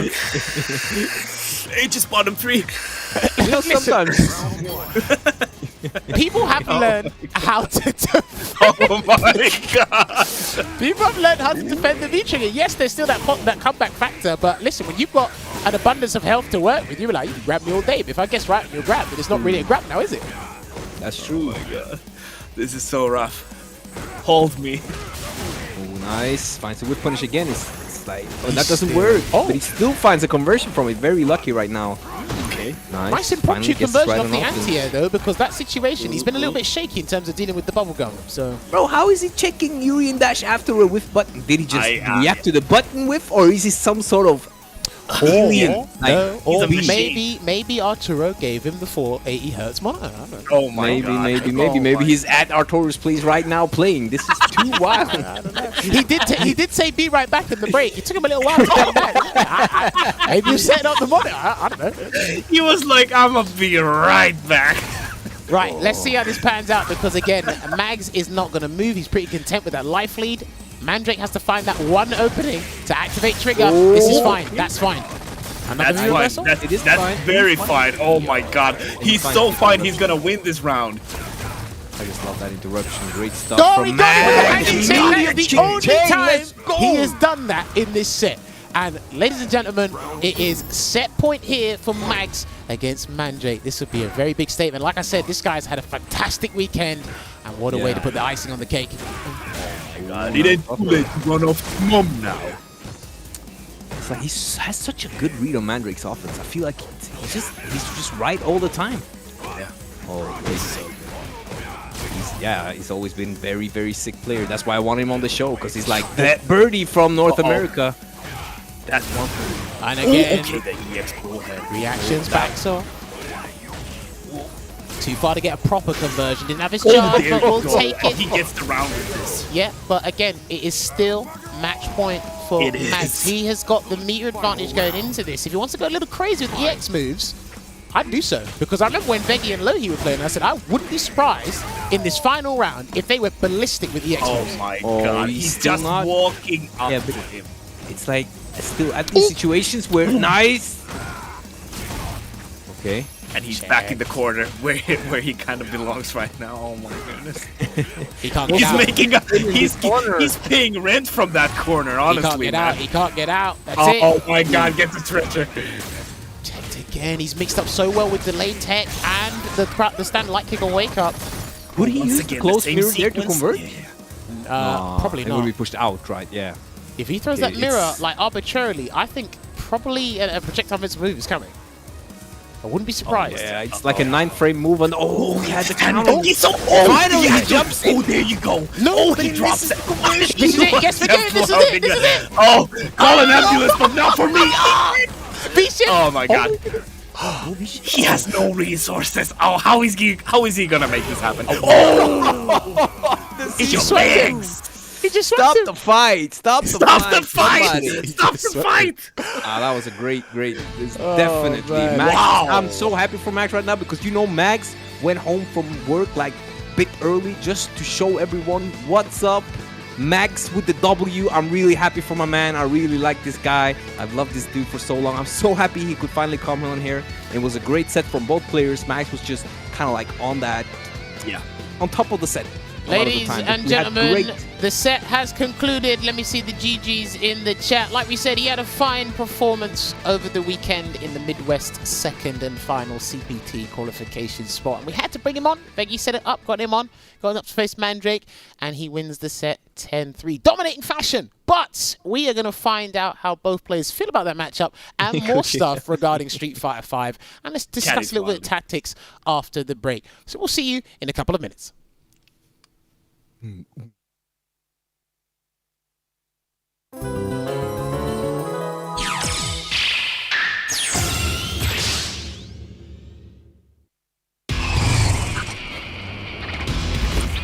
I go too far, please forgive me.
Guess it's time to start warming up.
All right, everybody, and welcome back to tonight's episode of Sets featuring Mandrake and Mags. If you have just joined us, well, you're in for an interesting conversation because we are going to talk about a lot of what happened in the matchup there. But again, Jammerz, the big bad wolf, bearer of bad news, this set has concluded. So you can catch that on the archives on twitch.tv/Capcom Fighters or on the YouTube channel when the show is at a wrap as a whole. But we are going to be having our post-match interview where we talk to our lovely guests. But first of all, he's been on fire for the last 3 days in Street Fighter, and sometimes it is just your weekend. And even when you put in the amount of work that Mags has been doing recently, so it's been fantastic stuff. But congratulations for winning the set, Mags. Well done, well played.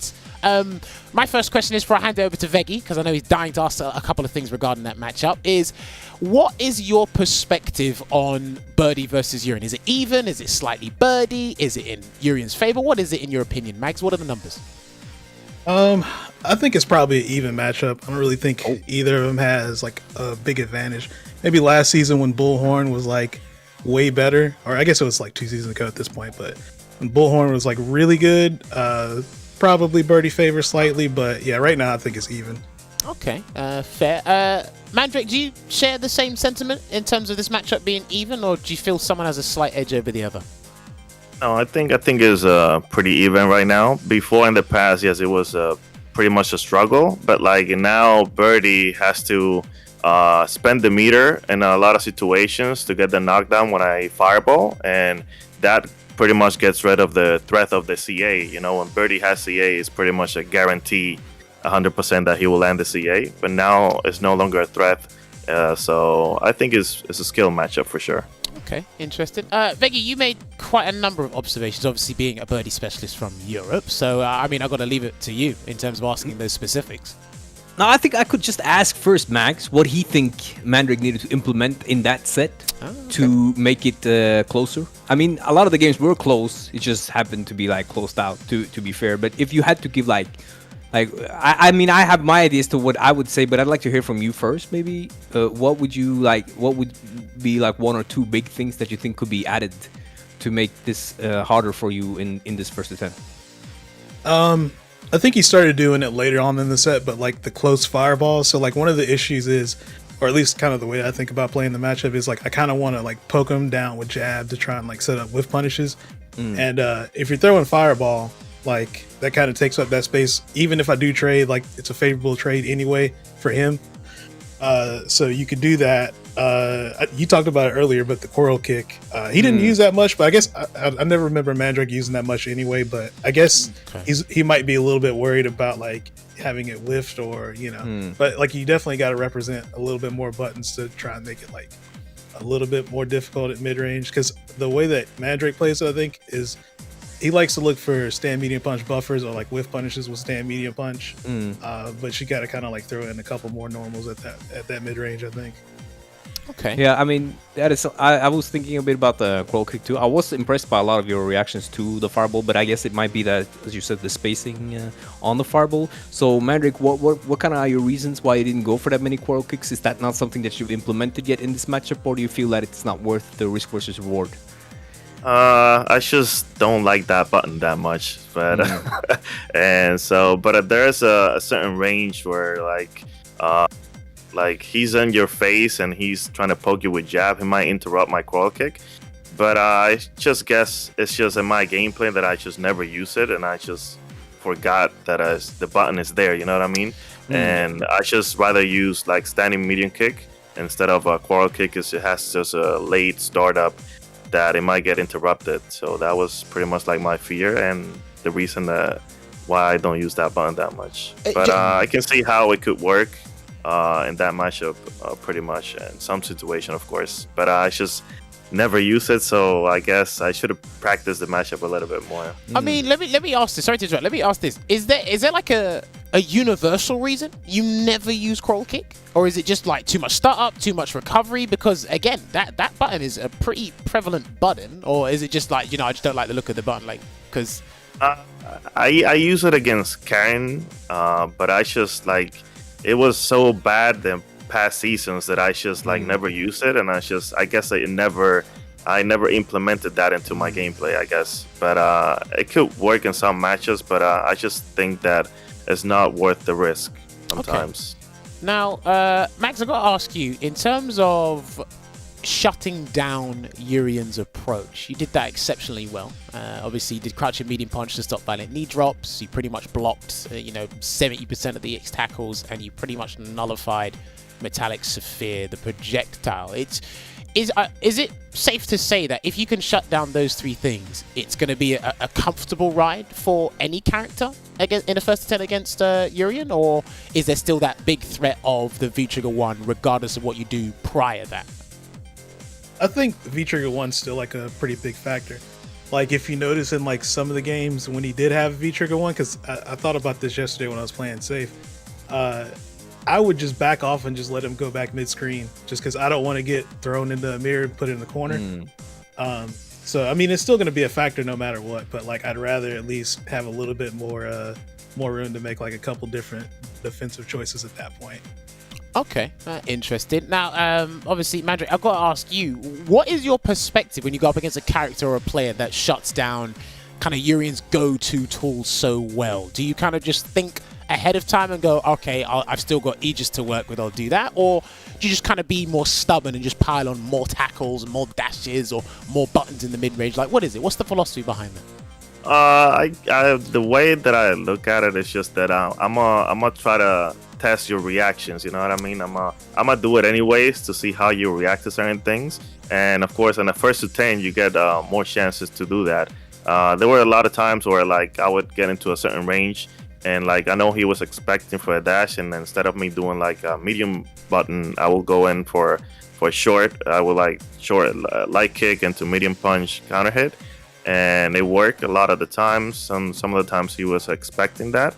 But in a long set, I guess you can take that risk just to test the opponent's reactions, very much. Okay, interesting. Again, it's always good to hear the philosophy of certain matchups and situations from both players, just so we can kind of put the pieces together. And it makes it easier for us to talk about your matchups, no matter whether they're in someone's favor, even, or a struggle for someone. But Veggey, you had another question you wanted to ask these guys. I think it was regarding regions, was it? Yeah, that was like really for the introductional part, but there were so many things to cover, so we didn't really get through it. So you can ask them now. Yeah, so since you both represent like each one region each, right, and you both place well in them. I mean, Mandrake, you qualified to the Capcom Cup last year in the East region. I think maybe Max was in that region back then. But I'd like to ask to both of you, and we can start with Max. Which do you find to be the strongest of these two regions, Midwest and East Coast? Damn. He literally poked at the bear immediately. Okay. Max, yeah. you are absolutely fine with not answering that question if you don't want to. Yeah, you don't have to answer it if you don't want to. Well, I mean, like I feel like you kind of have to say East is stronger just because they have like two of the strongest players in the in the nation. But I don't think Midwest is like that far behind. Like, let's say if you take those two out, I don't feel like Midwest is like that far behind. If anything, we're like at the same, or Midwest might be a little bit better. Okay. And Mandrake, what about you? What about your answer? I think I mean, East Coast is definitely the strongest region in the U.S. Because we got Punk and Item. I think even like it's just one of them. I mean, it might still be on East Coast favor, to be honest, because there's also a lot of players that are not currently active, because there's not like many offline events and stuff like that. So a lot of players just stop playing. But I think East Coast is definitely 100% better. Okay. Now, obviously, speaking about the Midwest, Max, is the Midwest incredibly slept on as a whole? I'm not sure if someone has asked you that before. And obviously, again, a lot of talking points have happened over the past 24 to 48 hours because of you guys' CPT. And shouts to Rob TV. He won again, but Rob TV is probably one of the biggest talking points we'll have in the FGC, because when he says something, it creates talking points. So I have to ask you, do you feel the Midwest is slept on as a whole, not just in the US, just as a whole in the entirety of the Street Fighter 5 community? Like I felt like it at one point. I feel like people are starting to like recognize a lot of the players in that region. We probably are still a little slept on in comparison to other regions, but for sure, you look at Rob, Just a Kid, Brian F, even some of the players out in Texas, Dr. African, Kendricks, I mean, too many to name, but there's a lot of strong players that are coming out of that region now. Yeah, definitely sounds like a solid region indeed. And again, what's been good about these region-locked CPTs is we get to see more of the local talent as well. And again, when it's the top 16 on stream, it's comprised like, yo, this guy's actually sick at the game. He grinds. You just don't see him. Don't stream. Couldn't travel because of work or some other reason. So it's actually good to see a lot of these guys that goes, yo, okay, I didn't even know this region had that kind of talent. So it's fantastic to see. And obviously it begged the question if the region was slept on. Veggey, you got any other questions for the gents? Yeah, I mean, Mandrake, you qualified for CPT last year, and then unfortunately there was no like CPT. Do you feel like going into the qualifiers the next year, you are kind of like, do you have the same mentality as when you went in last year, or do you find it a bit harder since you kind of you did your qualification but you didn't get your shot? Does that change anything with the mentality for you when you go into these online qualifier? It certainly did. I mean, every player that plays Street Fighter 5 and used to go to a lot of events offline, it's pretty much our dream to qualify for Capcom Cup and play on that stage. And like when the situation happened, they had to cancel that because of COVID. It did make me lose motivation a little bit. I have not been as active as before in the game. And the region just became a lot harder because Punk is here. Still, there's only 2 CPT events for us for the East Coast. I think they should add one more, to be honest, in my opinion. But I think it definitely, made me lose motivation a little bit. But I'll still play in the qualifier. I'll try my best. I always go into the tournament, thinking I could win, and I just try to do my best, and that's it. That's what it is. Do you know what? Speaking of the devil, right? Because you mentioned there should be one more. How do you feel about certain regions having one opportunity as opposed to the 2? Do you think all regions have a minimum of 2 opportunities and some have 3? Or because again, they're all trying to just comprise 32 players for the finals, and some people are content with what they got, others aren't. And you feel the East Coast should have got one more opportunity. Can you elaborate on that? Yeah, I mean, there's when offline CPT was a thing, of course you would see a certain majority of players playing in Capcom Cup, like Asia, of course, Japan and stuff like that. And I feel like the stronger the region, you should have more opportunities for those players, because winning just one qualifier is super hard. It don't matter who you are, it's still hard. And giving out regions that didn't qualify in the past or didn't have too much representation in Capcom Cup, giving them the same amount of players that we get here, I think it's just a little bit unfair. Because for example, you have on the West Coast, you have one person that completely dominates the region, that is Nephew, right? And on the Midwest, you can see how strong, how different the skill gap is between Rob, Brian, and the rest. You know what I mean? Because they always up there. But in the East Coast, you see a lot of variation. You can see upsets sometimes. You can see Art. You can see Shine. When CJ was playing, you can see me. And I feel like we should get one more, and they should, remove one of those for the other people. To remove one of either Midwest or West Coast and give that to the. I mean, it's just they just have too much dominance over there, the West Coast and the Midwest. So I think for Midwest, one should have been enough. That should have been the one and only CPT that they had. Is that what you're saying? Yeah, for sure. In my opinion, I think only one from Midwest would have been fair enough. Because I mean, you saw what happened. Rob completely won both of the 2 CPTs without going to losers or losing any sets. So that shows you what's the skill gap that they have over there. You know what I mean? So I strongly believe that for sure. I mean, that is he's not lying. That is a valid argument. Mags, do you agree with that in some capacity? Or, well, everyone would be happy with more opportunities, of course.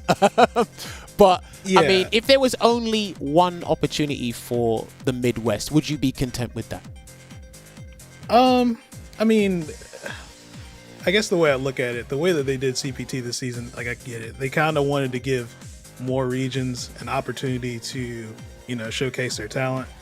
I mean, I guess I'm biased because I'm in the region, so yeah, obviously I would want to. And granted, Rob did like pretty much go through without too many troubles, except for, Joey kind of almost got him a little bit. Joey almost got That it. was sick. That was so good. So Rob didn't look as dominant as like say last one, but also could have been maybe he wasn't playing as hard because he already qualified. So who knows really? I guess that's kind of the other side of that. But no, I mean the way that it is this season, it is like a little weird because it's not always about getting the best 32 players. It's about regional representation more than anything. I think if you look at it from there's advantages. Yeah, if you look at it from the regional perspective, regional representation, then it still is, and it's still difficult because again, there can only be 32 regions, and again, some of them are going to comprise of representatives from a respective country more than others. So it's very difficult to handle this, especially during the pandemic time. Again, it's better to have some competition than no competition. I'm sure everyone in this chat can agree with that. Let me throw a hypothetical at the both of you, Mandrake and Mags. Yeah. What if they were to do, if there is to be another CPT season, what if they were to do a point structure within regions? Would that bode better with the both of you? Mandrake, let's get your opinion first. I think that will be much better because just because you won a qualifier doesn't mean that. I think like consistency should be like more rewarding. You know what I mean? Being a good player and staying consistent should be rewarded more. So a point-based system will for sure guarantee that the strongest players, the consistent players, will be there. You know what I mean? Not just someone that was playing good one day and caused an upset. Okay, Max, what about you? Would you prefer a point system, or are you kind of content with like, okay, it's just like ride or die, all or nothing, qualify or don't qualify, take your pick? No, I think the point structure would be like pretty welcome. I mean, you could even do something where you have say 3 or 4 online qualifiers, then maybe you send top 8 out to an offline event or whatever and let them compete to qualify for the region. So I think something like that would be sick. Okay, interesting. Do you know, I'm gonna leave it open to the floor as well, because I know there's still people listening in. Shout out to everyone that's still sticking by listening to this interview as well. Would you prefer, if Capcom were to introduce another CPT next year, because I don't know what they're going to do next year for Street Fighter 5, would you prefer the system we have now with more regional representation, or would you like some sort of points infrastructure to come back and they somehow manage to work on something to work online? They might do something, they might not, I don't know, but it's a very interesting thing. Veggey, let me ask you, do you think that would have been something Europeans would have preferred, or? I mean, I think the system before Corona was pretty much like close to perfect. It was a very good system. I mean, a bit too many ranking events, in my opinion. It should be maybe a bit less events and more points on these, and like maybe more premier events and less overall events, because it became a lot of events, which is just makes it harder for people, especially who has to pay for their own pocket, right? So if there's less but bigger events, but a point system, that's what would be optimal for me.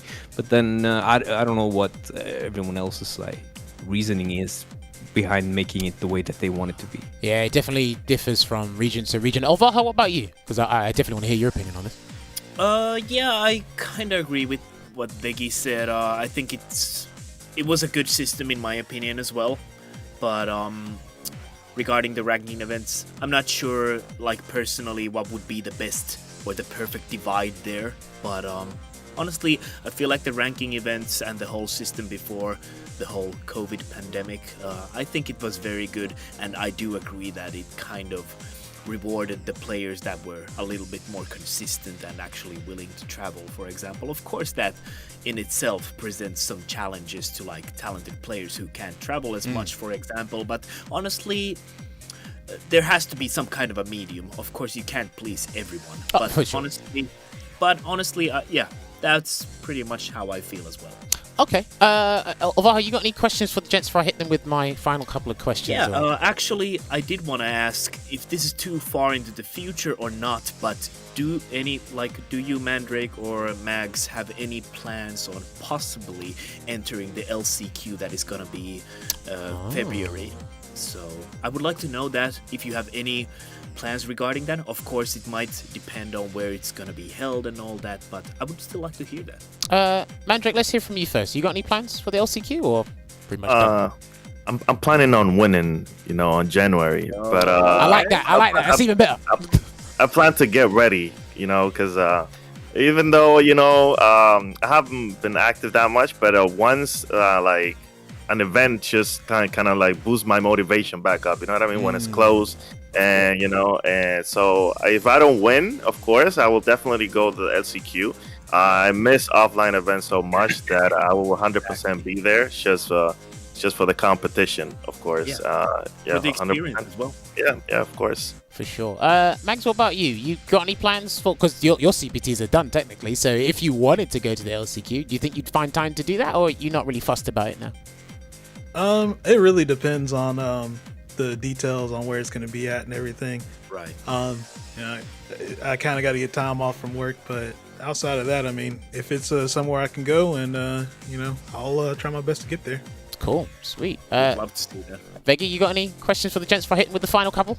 Or I think we can move forward to the final couple of questions now, because I'm kind of interested in hearing, since these two played such different characters. I mean, I wanted to ask, but it's not really that important because we touched on it earlier. I would like to ask Max about if he could revert one birdie nerf. Do you know what? You ask him. Go for it. Yeah. You ask so that. if you could revert one of the birdie nerfs, which one would it be in your opinion that's like the most significant? That's a toss up. All right, I would say I'm not gonna say crouch medium. I'm not gonna say. No, do you know what? I'm surprised you're not gonna say that, because Joey got you a couple of times in the corner because of that. And people do that on purpose. People do that on purpose. Mika could do that before the patch because it actually didn't beat cross-ups. So okay. That would still be a problem with Mika and Ibuki and a lot of characters.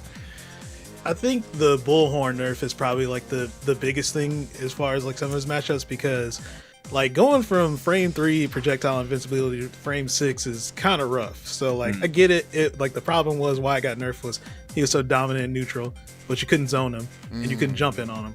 So something had to go at some point. But yeah, frame 6 is kind of rough. If anything, if it goes back to frame 3, that would be great.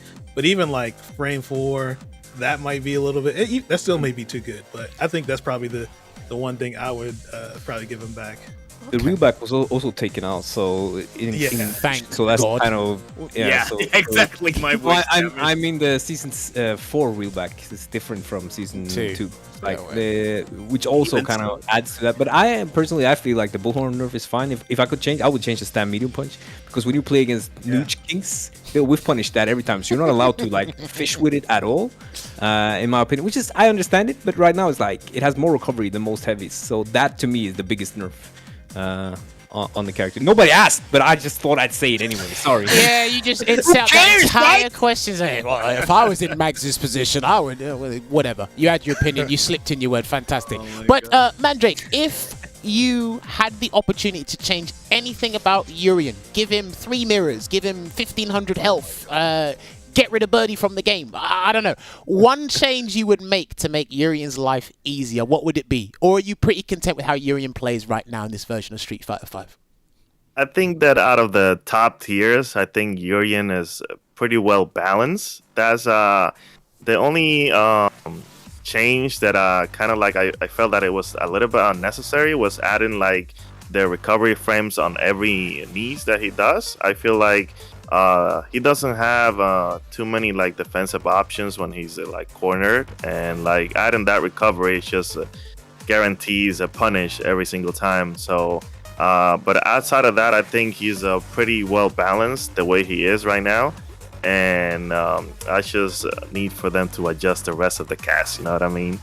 Okay. I think at this point, a lot of people want the rest of the cast adjusted over their own character, outside of selfish requests, of course, because we've all got a notepad of selfish requests. I know you all do, but other than that, that was a pretty interesting answer there. Max, obviously you did talk about reverting a change, but if you could give Birdie something new in Street Fighter V, what would it be? Anything that comes to mind. Get rid of Dalsim, get rid of Poison. Those definitely benefit Birdie a fair bit. But if you could do anything else, what would it be?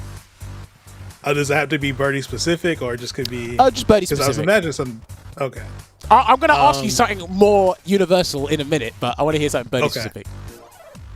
So like we were talking about this the other day, but like forward heavy punch is by far like his worst normal like in the game. Well, not one of the worst normals in the game, but it's Birdie's worst normal.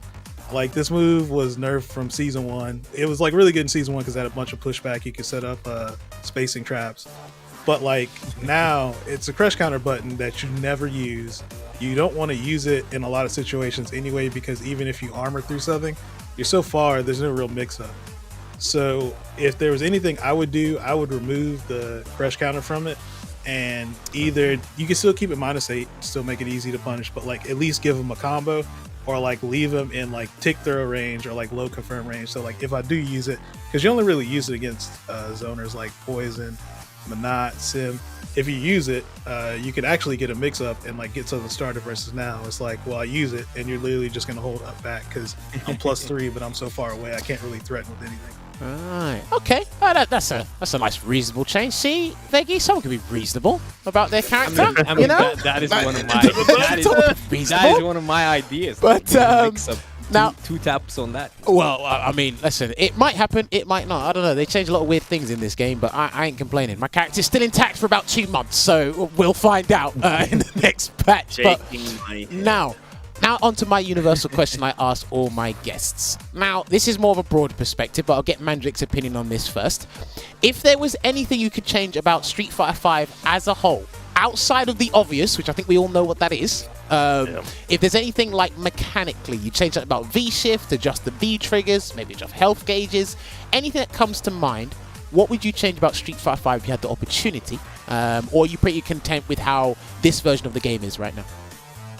I think this version of the game is really good. It's pretty well balanced, but there's like only like 2 things I will adjust of this game, and it's like try to like a universal nerf to every EX move that just moves forward. Instead of just making some of them like -2 point blank and another one +1, you know, they have the same startup frames. That doesn't make any sense for me. I would like to either you make it every one of them -2, or just go and make it +1 to everyone because I'm spending a meter. And the other change will be O-key on CAs on mid-screen. Yeah. Yeah, that doesn't, okay. You know. Do you know what? Let's spin that around a bit. Do you want O-key off of CAs completely gone, or do you want CAs that send you to the corner gone? I have an issue with CAs that send you to the corner, but what you've mentioned about CAs is pretty interesting. I will remove the O-key because if you got hit and they landed at CA, I feel like you should have some advantage, but not like, you know, O-key. Like you can give like a character that has a good neutral like Birdie or Cammy, you know, O-key after a CA. I feel like that's a little bit unfair. The only the other thing that I would like to change is that when people will like do a defensive like V-shift, and you'll cancel out you will do like block a meaty into V-trigger activation, and they will do V-shift. Like your V-trigger still comes out. And I feel like it's a little bit unfair for some characters like Urian. Like if I do that, if I go for a meaty and they will do the V-shift and the mirror comes out and it will glow, you just completely made my V-trigger just useless. Like some of the characters like Laura, for example, they will keep the V-trigger. It's the same threat.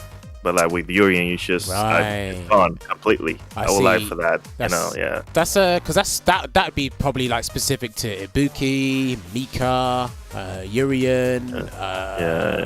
I can see where you're coming from. That's pretty interesting. Those are pretty interesting changes you've wanted to the game. I don't know. I never really considered the V-shift one, but the CA one in Europe, we've definitely been talking about that one. Because there's some supers that are a tad bit annoying, especially when they send you to the corner. You get Oki from that as well. Max, what about you? Is there anything you'd like to change, like universally in Street Fighter V if you got the opportunity? Maybe something about another character that you think should disappear, or something universally across the mechanics or something, or are you pretty content with how the game is played, this version of the game? I think somebody already mentioned this on one of the episodes, but it was like with the V-shift. And this may have been, I don't know if this is what Mandrake was talking about specifically, but I hate when you go for a read and you V-shift a move that they're going to cancel in the V-trigger. Yeah. And the V-trigger still comes out. Or I feel like if I V-shift it, I want to at least be able to punish them for like going for it. You know what I mean? Oh. So, okay. Like that is something that I would want. Outside of that, I mean, I'm pretty content with the game outside of a few characters here and there, you know, but which ones? I won't say the names of the characters. Do you really have to ask at this point? Like, I actually don't know which ones he. Why? Stop lying. Jeez Louise, man. Stop lying. That's all you do. Like, but he right. calls me a liar. No, I do. He calls me a liar. I'm telling you, man. But yes, do you know what, gentlemen? I believe we are just about out of time. It's been fantastic talking to you both. Now, if we can see on the screen right now, these are the respective social media outlets for both of the players here, their Twitters and their Twitches. Do not forget, Mandrake does have a YouTube as well. If you haven't seen it, I urge you to go and watch the most downplayed characters tier list. It actually is pretty damn funny. But yes, make sure you follow these guys on Twitter. Make sure you follow these guys on Twitch. Stay as active as much as they can be. And as well, these guys are fantastic players in their own right and great characters as well. Before we leave you guys, have you got any final words for the people watching? Mags, you go first.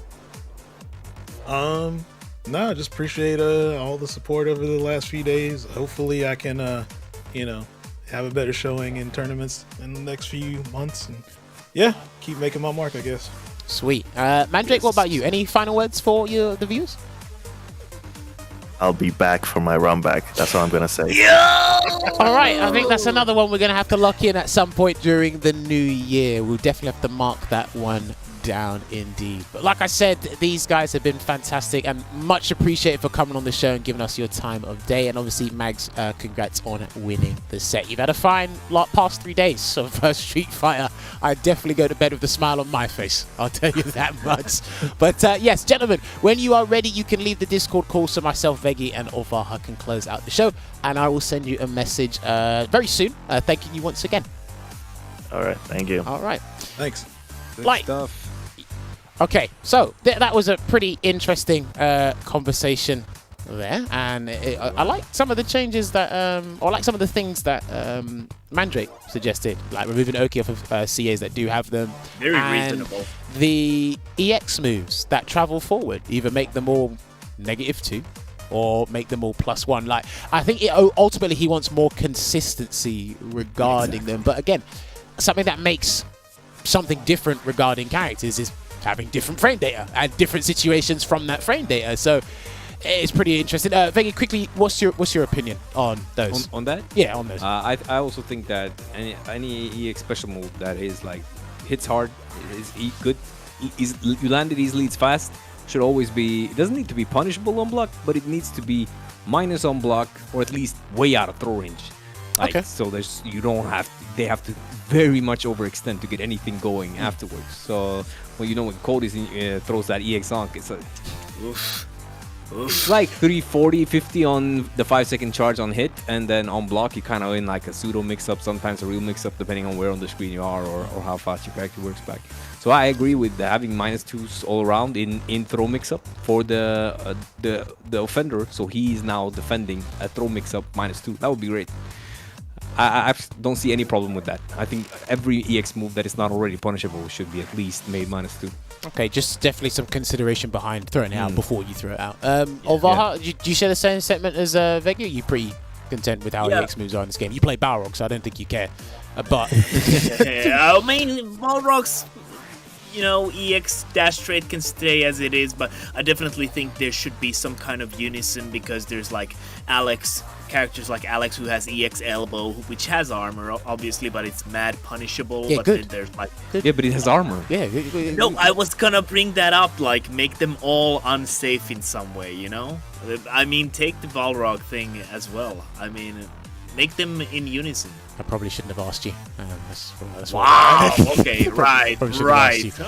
Anyway, we are in the closing moments of this show. We do have to wrap things up. So, Richard, roll on the Street Fighter League splash page, please, so we can get talking about that and get this underway. Do not forget, they have provided a picture. It's been a little while since we've been able to give you one outside of the generic one. But yes, ladies and gentlemen, this week is week 10, I believe, of Street Fighter League. As you see, those are the teams that are going to be going up against each other, and you see episodes of Street Fighter League every Thursday. If you haven't been keeping up to date with them, there's a ton of archives on the YouTube channel. Capcom Fighters, just type it in. You can see all the individual matches chopped up, or you can watch the entirety of the broadcast with Tasty Steve and Vicious as your commentators in the 2.5-hour broadcast there. It's fantastic stuff. And there also is a special with Rob TV going up against Luffy, and quite the statement was made. And it was actually pretty funny. It was pretty funny. So I urge you to give that a watch. It was a Thanksgiving special as well. Make sure you follow Capcom Fighters on the following social media outlets, with their YouTube, with the Facebook, with the Twitch, which we're on right now. But I implore you to follow them on the Twitter account. That is where you'll get the most interactive or the most activity regarding Street Fighter 5 and the competitive scene for Street Fighter 5. Also, do not forget, this Friday is WSO. It is WSO. There is still limited days to buy a ticket and enter the tournament if you want to. It's going to be happening on Friday instead of the weekend, because on the weekend, I will talk about it very shortly, there's going to be another event regarding the UK that's going to be happening. But yes, tickets are on sale right now on the Match Arena. You can see that link at the bottom of your screens right now, matcharena.com/winner stays on. It will be happening at the Red Bull Gaming Sphere Street Fighter 5. So if you want to enjoy that offline experience and just chill with some people, press some buttons, complain about each other's characters in person instead of complaining over Twitter where everything gets misunderstood, then hop on down on Friday the 17th of December for some Street Fighter 5. Now, I wish I could be there. The reason this is happening on the Friday is because the following day is the biggest bloodbath of the century, or one of the biggest bloodbaths of the century. And funnily enough, they put the British character there to make everybody upset. Yes, Cammy is going to be there. Claude is going to be in the bracket. Kobokog's going to be in the bracket. I just checked it for the Smash GG. You can actually check out the who's signed up for the tournament. There's over 70 entrants for the UK Island second and final CPT. Like I said, 4 Phils qualify for the first one. He's not in the bracket because he's going to be representing the UK in a tournament in Singapore for Street Fighter 5 this weekend. But the big 3, we have Problem X, Infectious, Hurricane, heck, even Broski. Broski is definitely one of the best players we have in the UK. They are not qualified for the CPT. So there's so many. You can't call a top 16. There's probably about 4 names you can call. Like, you can safely assume are going to be in the top 16. The rest is up in smoke. It's up in arms. But please, please, please, if you find some time, come and watch the UK CPT. If you have a Netflix channel and you thought you had a very good show to watch on Netflix, I'll tell you what, this is an exclusive viewing, a special screening of the UK CPT this weekend. So I'm pretty sure you're going to get all sorts of emotions riding high over the weekend for some more Street Fighter 5 action. So hope you can join us, and you're going to be in the good company of F-Word and Logan commentating the action for you guys there. Nice. Now, that is going to be it from us. Again, thank you very much for joining us for another episode of Sets here. We do have another one lined up. We haven't done the fight code for it, but we're going to have Kills You got up against Luffy next week in the first to 10. And again, this man right here, he gave us a very valid point as to why he wanted to set up this first to 10. And we're going to make it happen. So hopefully you can join us next week. And then on the 27th of December, we do have another surprise for you. Because we have reached out to a region, or they reached out to me, and we haven't actually had them featured in the West for a while. So it's going to be interesting. Hopefully you guys can stick around with us for the next 2 episodes here. But yes, today or this weekend was the day of Mag's phenomenal performance. Birdie's not bottom 3. Urine is a very strong character. I mean, you can throw chewing gums, you can throw mirrors. Bottom three? Apparently it's bottom 3. Who's bottom 3? But us 3 are not bottom 3. Oh yeah, we are top tier. We are greatness. both top 3 and bottom 3. I mean, depends the way you look at it. There's only 3 of us, so we're either top 3 or bottom 3. One of us is mid tier, so that's a very good thing. One of us is mid tier. I don't know who it is. Chat might decide. One is low tier, one is high tier. But I'd say we're all about mid tier, S tier. I think we're all S tier. So that's like a top 3, bottom 3. I'm S tier. Give it. I got one thing to say though. One thing that is very important. You could have had Birdie on the UK CPT, but for some reason, Birdie's not there. He's British. So I'd like to ask whoever made that to consider why it's always the blonde female characters that are very pretty that are on these posters, and why we couldn't have someone like Birdie. I don't know why we couldn't have someone like Birdie. I would be very happy to see Birdie representing the poster for my people's CPT, the second CPT for my people. I'm going to be watching it from the backyard in Croydon Street. We have a barbecue coming up. And you're all invited, by the way, especially Matt. You remember, Matt? You said I don't invite you. I'm now inviting you online. Everyone can hear it. You can come barbecue with me watching the CPT UK. And one more thing that you cannot ever forget. Don't forget it. These people try to downplay. I saw Broski saying that Karin and Cammy are fighting who's not top one. Don't forget, Dalsim is the true S tier.